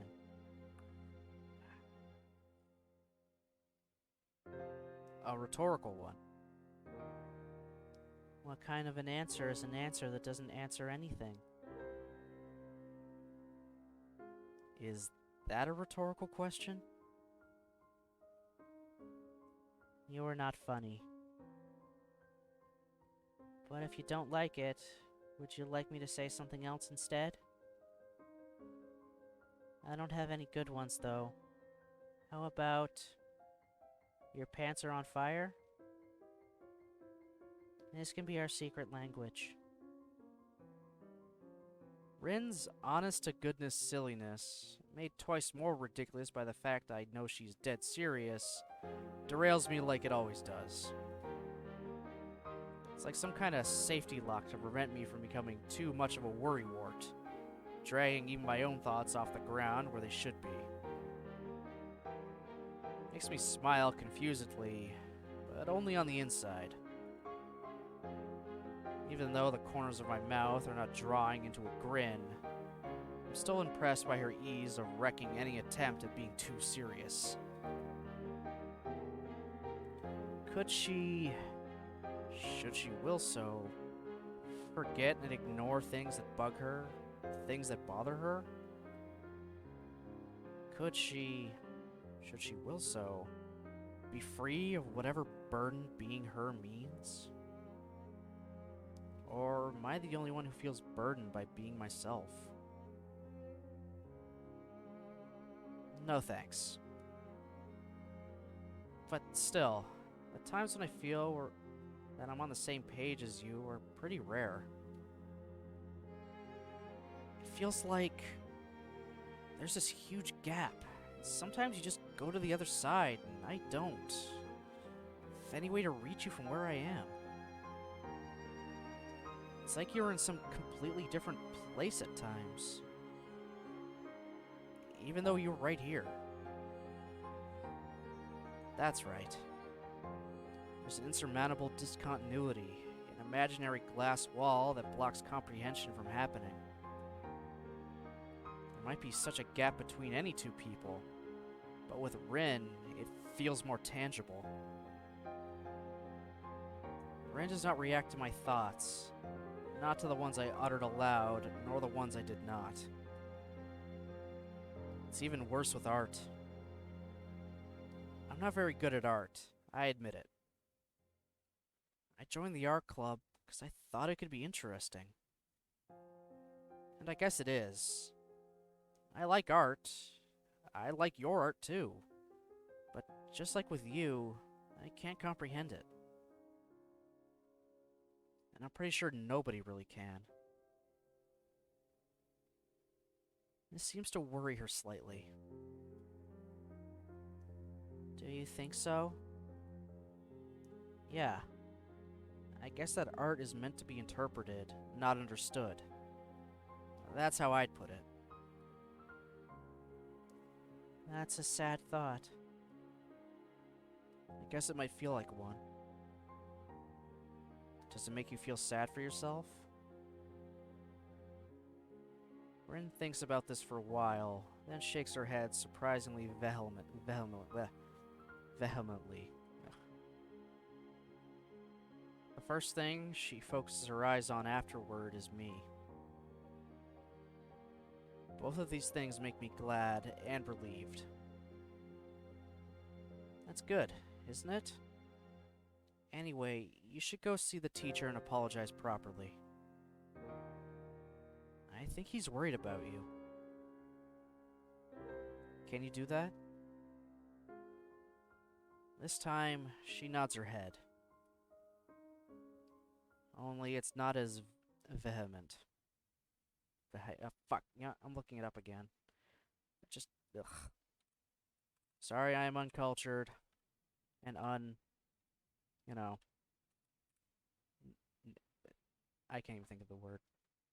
Vehement. Vehement. Fuck! Vehement.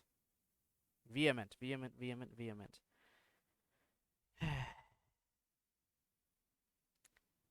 Forgive me.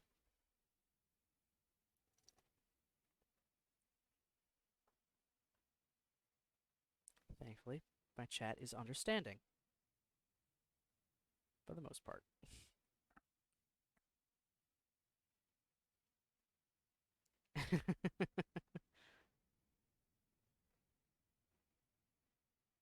Only it's not as vehement. The hallway is empty, almost intimidating. Nomiya's office is the art classroom at the other end of the third floor hallway. Our steps echo disturbingly. The atmosphere is unlike on a normal afternoon. Feels like the school knows that nobody will be coming back for a month, too.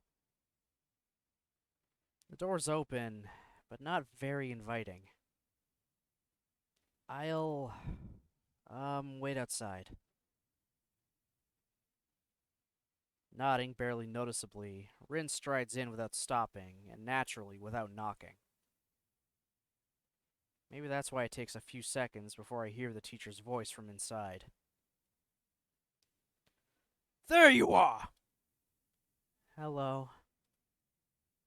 Conflict arises. Should I stay here or go somewhere else. I'm not sure if I even want to eavesdrop on them.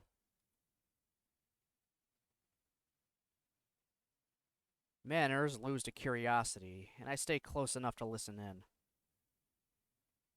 Their voices echo in the hallway, but no matter. There's nobody around, save for me. Dear girl, what on earth were you thinking? Leaving like that on the big night? I couldn't say anything. Compared to Nomiya's scolding tone, Rin sounds awfully quiet and withdrawn. Her words seem to drown under his. I have to say, I am very disappointed in you, Tezuka. It was no good at all. Never mind all the things I did for you. What about Sei? What about all the guests who wanted to meet you? There was nobody. Even Hisao. You have embarrassed us very badly, Tezuka. Reputation is what counts. Surely you know that. It's alright. I don't need it. Don't need? What do you think you know? Rin's replies only seem to agitate the teacher more, his voice rising with every sentence. The path of an artist is a thorny one, I'll tell you that! Thorny! You have to see the big picture. There will be bad times and good times. Things are like they are. It'll all be right, even. You might think it's oh so wonderful and easy, but how far would you have gotten without me? I won't always be there for you. When you lay on the floor of your minuscule room, your rent 3 weeks late, your mind blank for the 4th week straight, then you will wish you had listened to old Nomiya a bit more. When you keep measuring how the shadow of your chair becomes longer over the spring, because that's all your lethargy allows, maybe that's when you'll start caring about your career.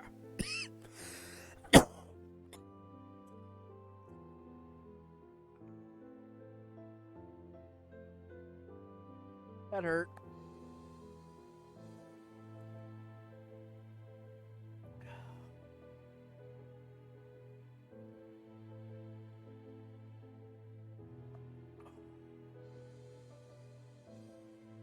That hurt.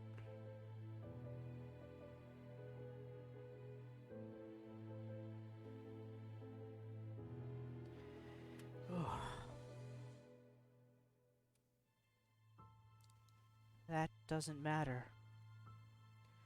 Your resolve is not enough. I'm not a resolved person. You are not a resolved person. Then tell me why. Why?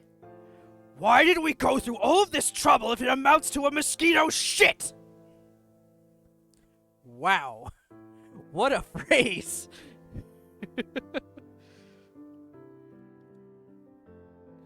Yeah, he is a shitbag. I hate Nomiya a lot.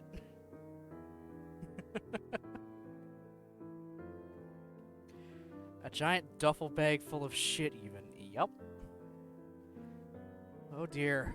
Teacher blew a fuse. Him yelling at Rin makes me feel bystander's guilt. If I had gone with her, maybe he wouldn't have gotten so angry. If I had not let her run away, he wouldn't have gotten angry in the first place. I still could go and save her. I don't think I can. I was the same. I yelled at Rin too. I'm feeling all the more embarrassed about it now. I felt justified to vent my anger at her face just because I felt it was her fault that I was so frustrated. I was no more justified than the teacher is. Terrible silence sets upon the hallway. Rin does not have anything to say to Nomiya. Whether she's run out of answers or she knows that arguing would only make him angrier is anyone's guess. Teacher has nothing more to say either, it seems. Or maybe he just ran out of breath. For a moment, I imagine the two of them just staring at each other. One full of red-hot anger, the other full of... Yes, what? I can't tell how Rin feels. Not before, not now. Teacher seems to expect Rin to say something too, but since she doesn't, he finally continues in a quieter, but not less angry voice. What worth is there in doing so much work if the outcome is nothing? Still, Rin will not say anything. I'm sorry. I shouldn't have gotten so excited. He does not sound sorry at all. Rather, his tone is cold and sharp, like he was spitting the words out of his mouth. It seems I was expecting too much. You are not an artist after all. Yeah, not sorry at all. He storms out of the club room and down the stairs without noticing me. After he's gone, I peek carefully inside the classroom. Ren is left standing there, in front of the teacher's desk. I couldn't say I am sorry. She says it into the humid air of the classroom, not to me. But since the room won't answer her, I will have to. That was unfair of him. He was angry, but still. I can't decide how to end my sentence. Disdaining the teacher feels like disdaining my own behavior from 2 days ago. Stupid, but correct in hindsight. Rin won't answer, staying petrified where she stands, so I walk up to her. She stood up for herself. In a way. I didn't expect that. I can't determine whether it's unbecoming or not, but either way, she did it. Against me, she never did.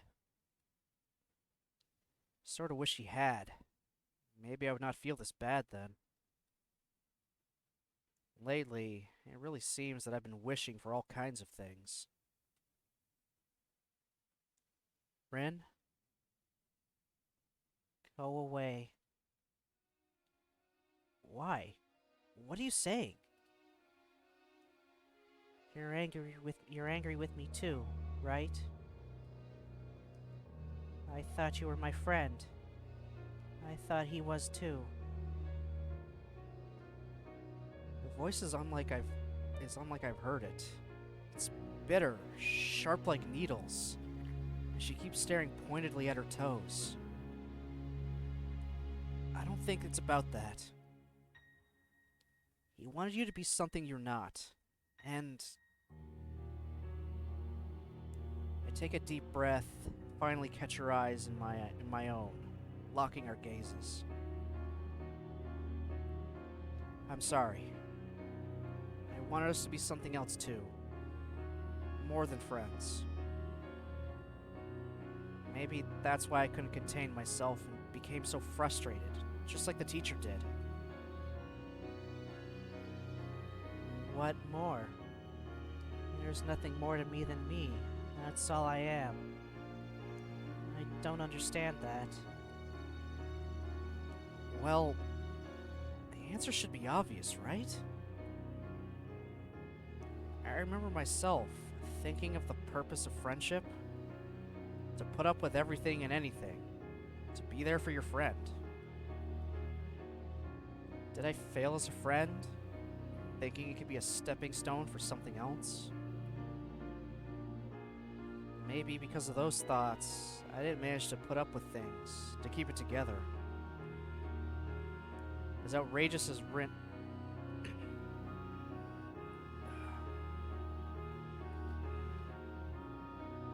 Oh, God. I'm Something didn't feel right there.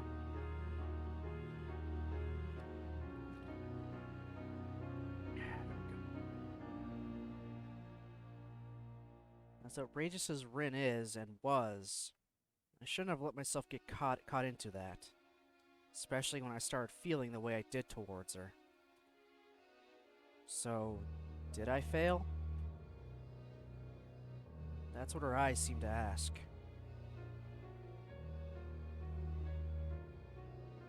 I'm sorry, Rin. I might not be able to be your friend. I don't think I could ever be a good friend to you.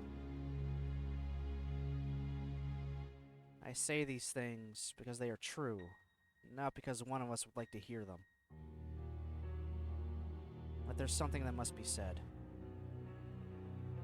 The finality of my words creates a shaking silence. Or what could either of us add to that?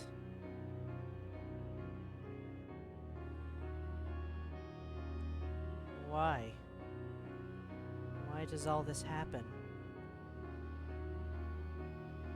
People are doing things I don't ask for and don't want, and everyone keeps getting angry at me. I have no idea what's going on anymore, and can't stop feeling like I want to run away from everything. She shuts her eyes tight and breathes out deeply, calmly. When the eyelids open, all I can see is the dark green desperation. I have no idea what's wrong with me. That was so underwhelming, but meh. All of my Rin talk is underwhelming.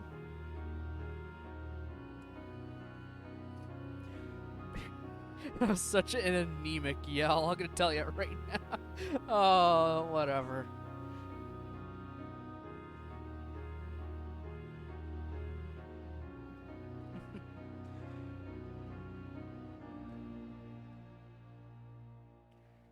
A frenetic outburst stupefies me for a moment, and for a heartbeat, we just gaze into each other's faces, or each other's face. Seeing her confused eyes desperately looking for answers from mine only makes me sad, because I know I have none. I don't know either.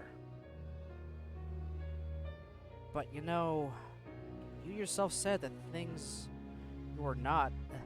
You yourself said that things are not right nor wrong. Jesus. Read, dumbass. They just are. You either accept them, work to change them, or give up. It's not that I hate you, or that teacher Nomiya does. It's just... I just... think that I'm the kind of person who gives up when he feels he can't go on. And even if you hate it, this is how things are. I'm saying pretty cruel things, but I can't stop myself. The words keep rolling off my tongue with slow, hard certainty. I can see them hitting Rin, almost like physical blows. All the wetness gathers into the corners of her eyes. They are still wide with shock and rejection. Whatever. You can read it. Ugh.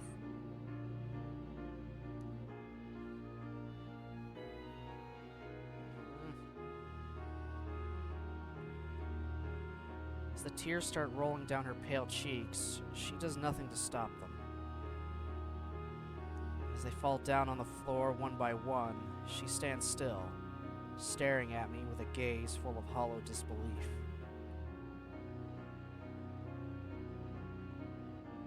But reality catches up. Rin slumps forward as if she was deflating, and buries her face as deep in my shirt as she can. Rin is heavy and feather-light when I support her weight. She doesn't really sob or bawl, just leans against me, letting her tears burn through my shirt into the skin underneath. And I let her, bringing my hand around her shoulders in a clumsy hug that does no good to comfort her. I can feel Rin's vertebrae against my fingertips, like hard and jagged reminders of how messed up things are. Her slim shoulder quivering against my palm is a pitiable sight, and the hopelessness of being part of the cause for Rin's sadness keeps shredding my heart. To make a girl cry is the most despicable thing to do. Even Rin. Especially Rin. Behind that veil of aloofness, Rin is just a human being too. Just as confused, scared, and lost as any of us is. Most of the time, it seems that there's no rhyme or reason for what Rin does and says, but for once, I think I really understand how she feels. But no words can express it, and no words can make it better. So wordless we stay, quietly waiting for her tears to run out. Time passes agonizingly slowly. Even the lazy specks of dust floating in the air seem to pause into a standstill. The obligatory wall clock is ticking distractingly from above the door. I decide against counting the seconds, because it would make them feel longer.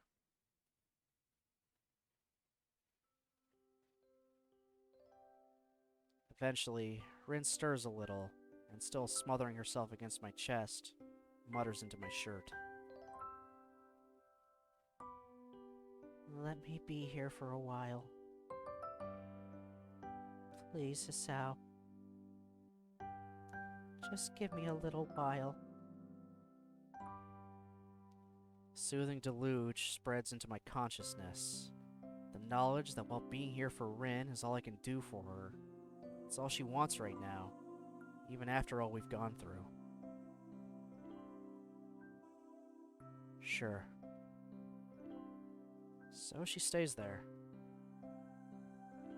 But I still can't bring myself to draw her closer so I can embrace her properly. It's because doing it would just make me so sad that I don't know if I could bear it. The realization that we might never be able to become what we want to be for the other crystallizes into my mind as a diamond-hard enlightenment. A pang surges through my heart like an electrical shock. It's painful. This clarity hurts. What can we be for each other? What meaning is there for us to desperately cling to each other, even though it seems so futile? What should I say to Rin? How can I make her feel better? I do not know any of those things, and I fear knowing them would only hurt more. Forcefully, I push all that out of my mind, because I don't want to be thinking of hurtful truths. My thoughts calm down soon enough. The sadness disperses until all that's left is me and Rin, and the tender feeling of her warmth and softness against my chest. When did I fall in love with her? I can't remember, but I'm certain it was way before the warm touch of her lips on my own, on that orange-colored afternoon when she was sick with cold, and I went to see her because of unclear reasons. Yeah, bring up the frickin', not right-minded kiss. She was high, dude. I mean, yeah, he said it probably happened after that, but still. I mean, before that, whatever. Her carefree attitude, the air of otherness around her, all the things that make Rin herself, those things captured me with irresistible force. The way she could take in anything and everything, giving it only the value she herself placed, weighing all things fairly and without prejudice, seeing the world as she wanted. This is something I could never do, and Rin was probably more of a muse to me than anything ever was to her. She seems so free to me, truly a free spirit, while I, constantly worrying about everything, seemed so inhibited that it was almost embarrassing. Maybe that's why I latched so tightly onto Rin, trying to get inside her world that was so different from my own bleak life. Before I noticed it, that irresistible force had pulled me dangerously close to her, but it turned out to be way too alien for me. And I had forgotten Newton, of all things. The gravitational force is inversely proportional to the square of the distance between the objects. So if two people feel something for each other, even though these feelings are not governed by the constants of the universe, I can't help thinking that for some time now, I've been a satellite to Rin's brightly shining planet. Planet Rin. A thought makes me almost laugh. She really does seem to be from another planet at times. Minus green skin and possibly some tentacles. Perhaps because of my stifled laughter, Rin pulls away and I let her go, feeling the cold from her warmth when her warmth goes away, and slightly embarrassed for letting my thoughts run wild like that. I credit that as Rin being a bad influence on me, while being glad at the same time that she can't read thoughts for real. Rin's bitter tears have dried up, and she looks a little more like herself again. The lost look in her eyes is still there, though. Her gaze wanders around restlessly before stopping at me. What happened just now? Can you tell me? What? What do you mean? I cried. She says that hesitantly, as if not believing it herself. Yes. She keeps staring at me, as if pleading guidance so she wouldn't have to feel so lost. Why? You were sad. Is that what you want me to say? But isn't that obvious? I don't know. It feels weird to cry. What? I don't believe it. I mean, everyone does that. It's I bite my tongue before I finish my argument about normality. Norms do not apply to the person I'm talking to. It always felt so wrong, different from what is in me. Like I couldn't really tell what I felt. So I started thinking that maybe I don't know what I'm feeling. Maybe it's me who is wrong. I thought those kinds of things. I thought that painting was enough because it felt that I did at least that right. That all that's inside me could become a picture if I tried really hard. And it could. But it doesn't feel like it's enough anymore. Because if nobody else can see that, I will still be alone. Was it wrong to try? Everyone got really angry at me for that. I've rarely heard Rin say this much at once before. Once she finishes, she simply shuts up. Looking so neutral, it's hard to believe she just said what she did. I don't know what to think. Rin was desperate for someone to look at her paintings, and somehow see right through them into her soul, to understand her feelings.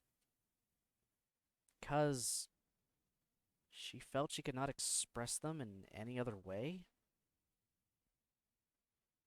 How can one say whether that's right or wrong?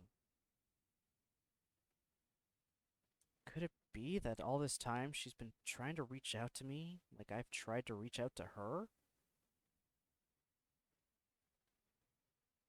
I sit down on a desk to think, and to rest my legs that kept us both standing for a long while. You know, when I read a good book, or look at a starry sky, or whatever, sometimes I too feel something profound, like... Shoot, I don't know how to describe it. But the instant I try to put it into words, I feel that I lose something. It doesn't feel as real, as true as it did inside my head. It feels a bit phony. Damn, even what I just said felt phony. I offer a smile that's meant to be between funny and self-deprecating, but Rin doesn't react. Anyway, it might be that nobody can ever express their true feelings so that others understand. Reality has no chance of living up to what someone has inside their head. Nothing can match that. Not even your paintings. Except maybe for you. But I suppose you can't keep everything inside. You'd explode for real then. What I'm trying to say is, I don't think it's wrong to express your feelings, even if you use painting as your conduit. You just can't expect people to understand you any better than they would if you did it any other way. In fact, you can't expect people to understand you at all. It's because everything is so subjective. You see the world the way you do, but it's different from everyone else. But isn't that terrible? I guess it is, in a way. She frowns, looking probably as stricken as she can. Which is not much, but it's enough for me to understand that Rin is not particularly happy. I think it might make me sad after all. Yeah, I know. I wish I could do something to help it. I don't think I sound bitter, even though I am a little. This is my problem. I cannot be what Rin wants for her. And for the same reason, she can't do the same for me either. She makes a difficult face, trying carefully to pick the words she wants to say. So Rin has times when it's hard to say anything too. It can't be helped, I think. But if you say that, it makes me feel a little better. It's funny how some seemingly irrelevant things are the most significant ones at times like this. Like how Rin's voice is a very, very small, barely audible. How Rin's voice is very, very small, barely audible when she says that. And how her short bangs can cover her eyes when she looks downwards. And how they can't cover the deep red color rising on her cheeks and all the way to the tips of her ears. They turn into a very interesting shade of red. A deafening silence follows. It's very awkward, as if I saw something that wasn't meant to be seen, even if it wasn't on purpose. I don't know what to say to that, but I keep feeling like I should know. She doesn't either. Still, it feels like there's no momentum to lose if we keep silent. Like we have some weird, wordless connection that would hold even so. Rin keeps shifting her weight from one foot to the other restlessly, looking everywhere around the room except at me. She's the one who finally breaks the spell. and we go. I don't want to stay here. Oh, yeah, of course. Where? My reply is covering my nervousness as badly as her question is covering hers. You can go wherever you like. I want to sleep. I haven't really slept for a few weeks. It feels like there's a flock of light blue butterflies inside my head. It makes it hard to think properly. The kind that you think is too blue to really exist. Like Emmy's panties in the morning.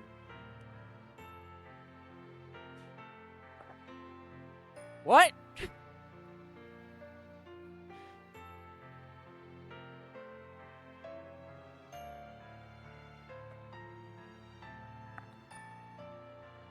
Good job, Rin.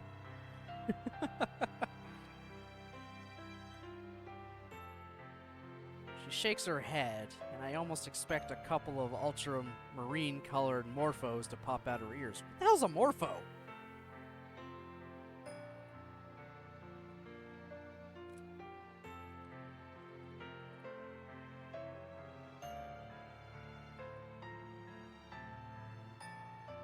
Oh, it's literally a butterfly. A blue butterfly, okay.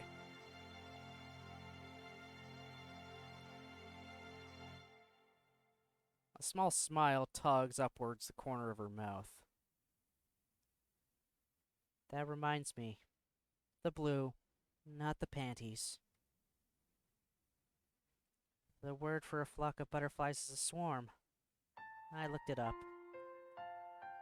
That makes my eyebrow rise into a questioning arc. Why don't you use it then? I like the other word better. Why look it up in the first place then? Then you should use it, right? She nods and falls silent, her gaze escaping mine to the side, attracted by the dark orange sunlight refracting from the windows. We stay like that for a little while, me silently looking at her, silently looking out the window. Hey, you alright now? She glances at me from the corner of her eye, looking wistful again. Sunlight's reflection doesn't betray any more of her inner feelings. I'll need to think about that. I want to continue this conversation, grasping at those straws that she finally revealed to even exist. But Rin is looking out of the window so absent-mindedly that I know she won't be responsive in any way that would make sense. It's like some kind of defensive mechanism of hers, to avoid being sensible. Her mind is like a butterfly in itself, always fluttering somewhere away whenever it's stirred. Just when I thought I could see behind her veil, she jumps out of my reach again. Maybe that's just how Rin is. Maybe that's something I should just accept to get some peace of mind. Okay. I'll walk you back to the dorms then. Thanks. Really. The empty hallways of the school, devoid of its students, feel very lonely.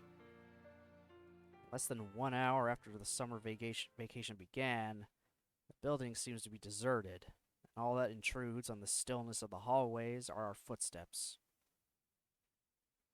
The change is sudden, but it shows how the building is just an empty shell, dead without its students and teachers. It's as though the school has become a private world for only the two of us, a desolate place filled with silence and chalk dust. I think I have to change. She says it out of the blue while we walk down the staircase from the third floor. Still managed to feel like she's mirroring what I was thinking just before. I'm getting deja vu. I felt like I've seen this scene before. That's what people must do sometimes. That's the last thing we say to each other that day, even though there would be so much to talk about. And even those words drown in the all-encompassing silence, disappearing into the stagnant air as if they were never said.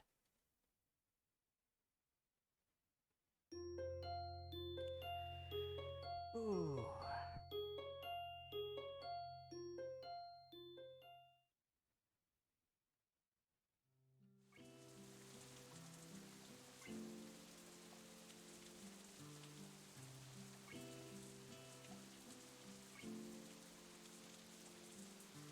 Alright. I'm gonna call it there for today. So we got through a fair bit, and I went a little longer than I usually do.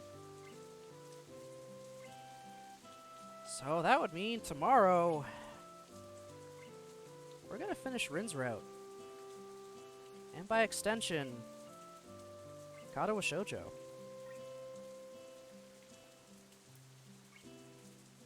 Still don't know how to feel about that.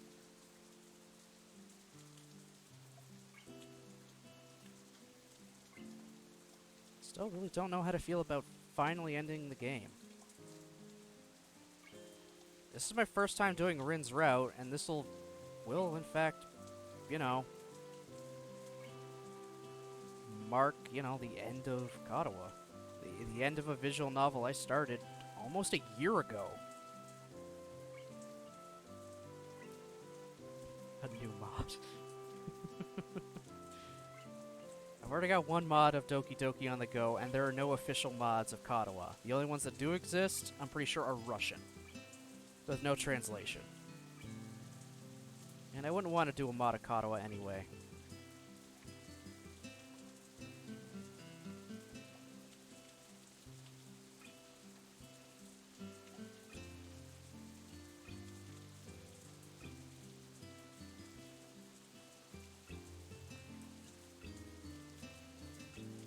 Yeah.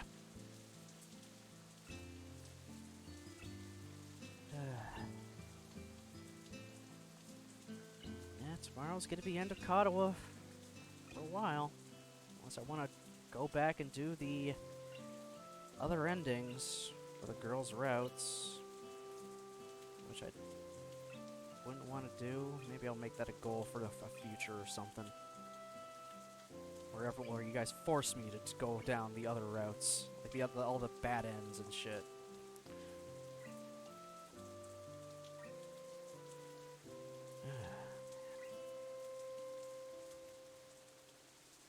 I almost don't want it to be over.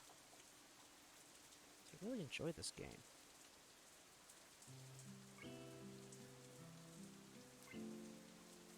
But hey, all things come to an end.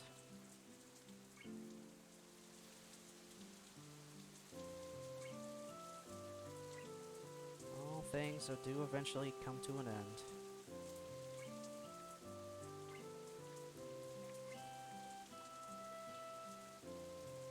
I'll probably go into a little more about what I think I might do to replace Katawa's time slot in my schedule.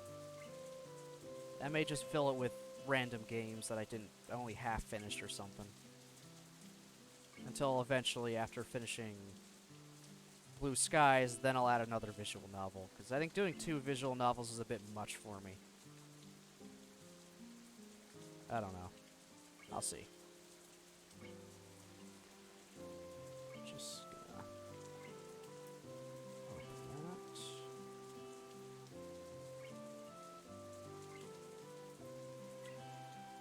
that. Okay, I got an okay amount of people.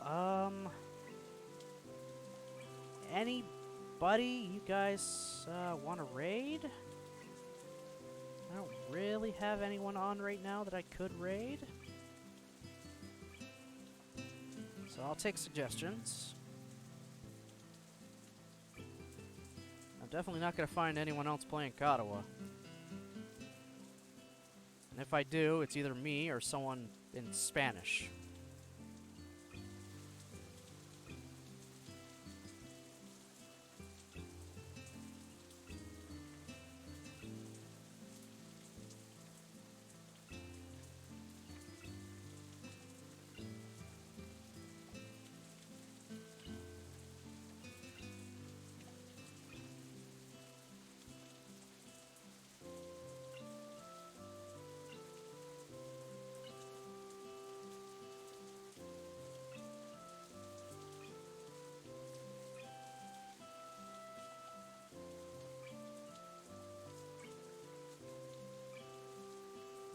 No recommendations? None? That's okay. That's alright. Maybe we'll have someone to rate tomorrow then. So I want to thank everybody for watching, commenting, and lurking. I appreciate it very much. Tomorrow we are going to finish Rin's route at 10 o'clock EST. I hope everybody has themselves a good rest of the day, and I'll see you next time.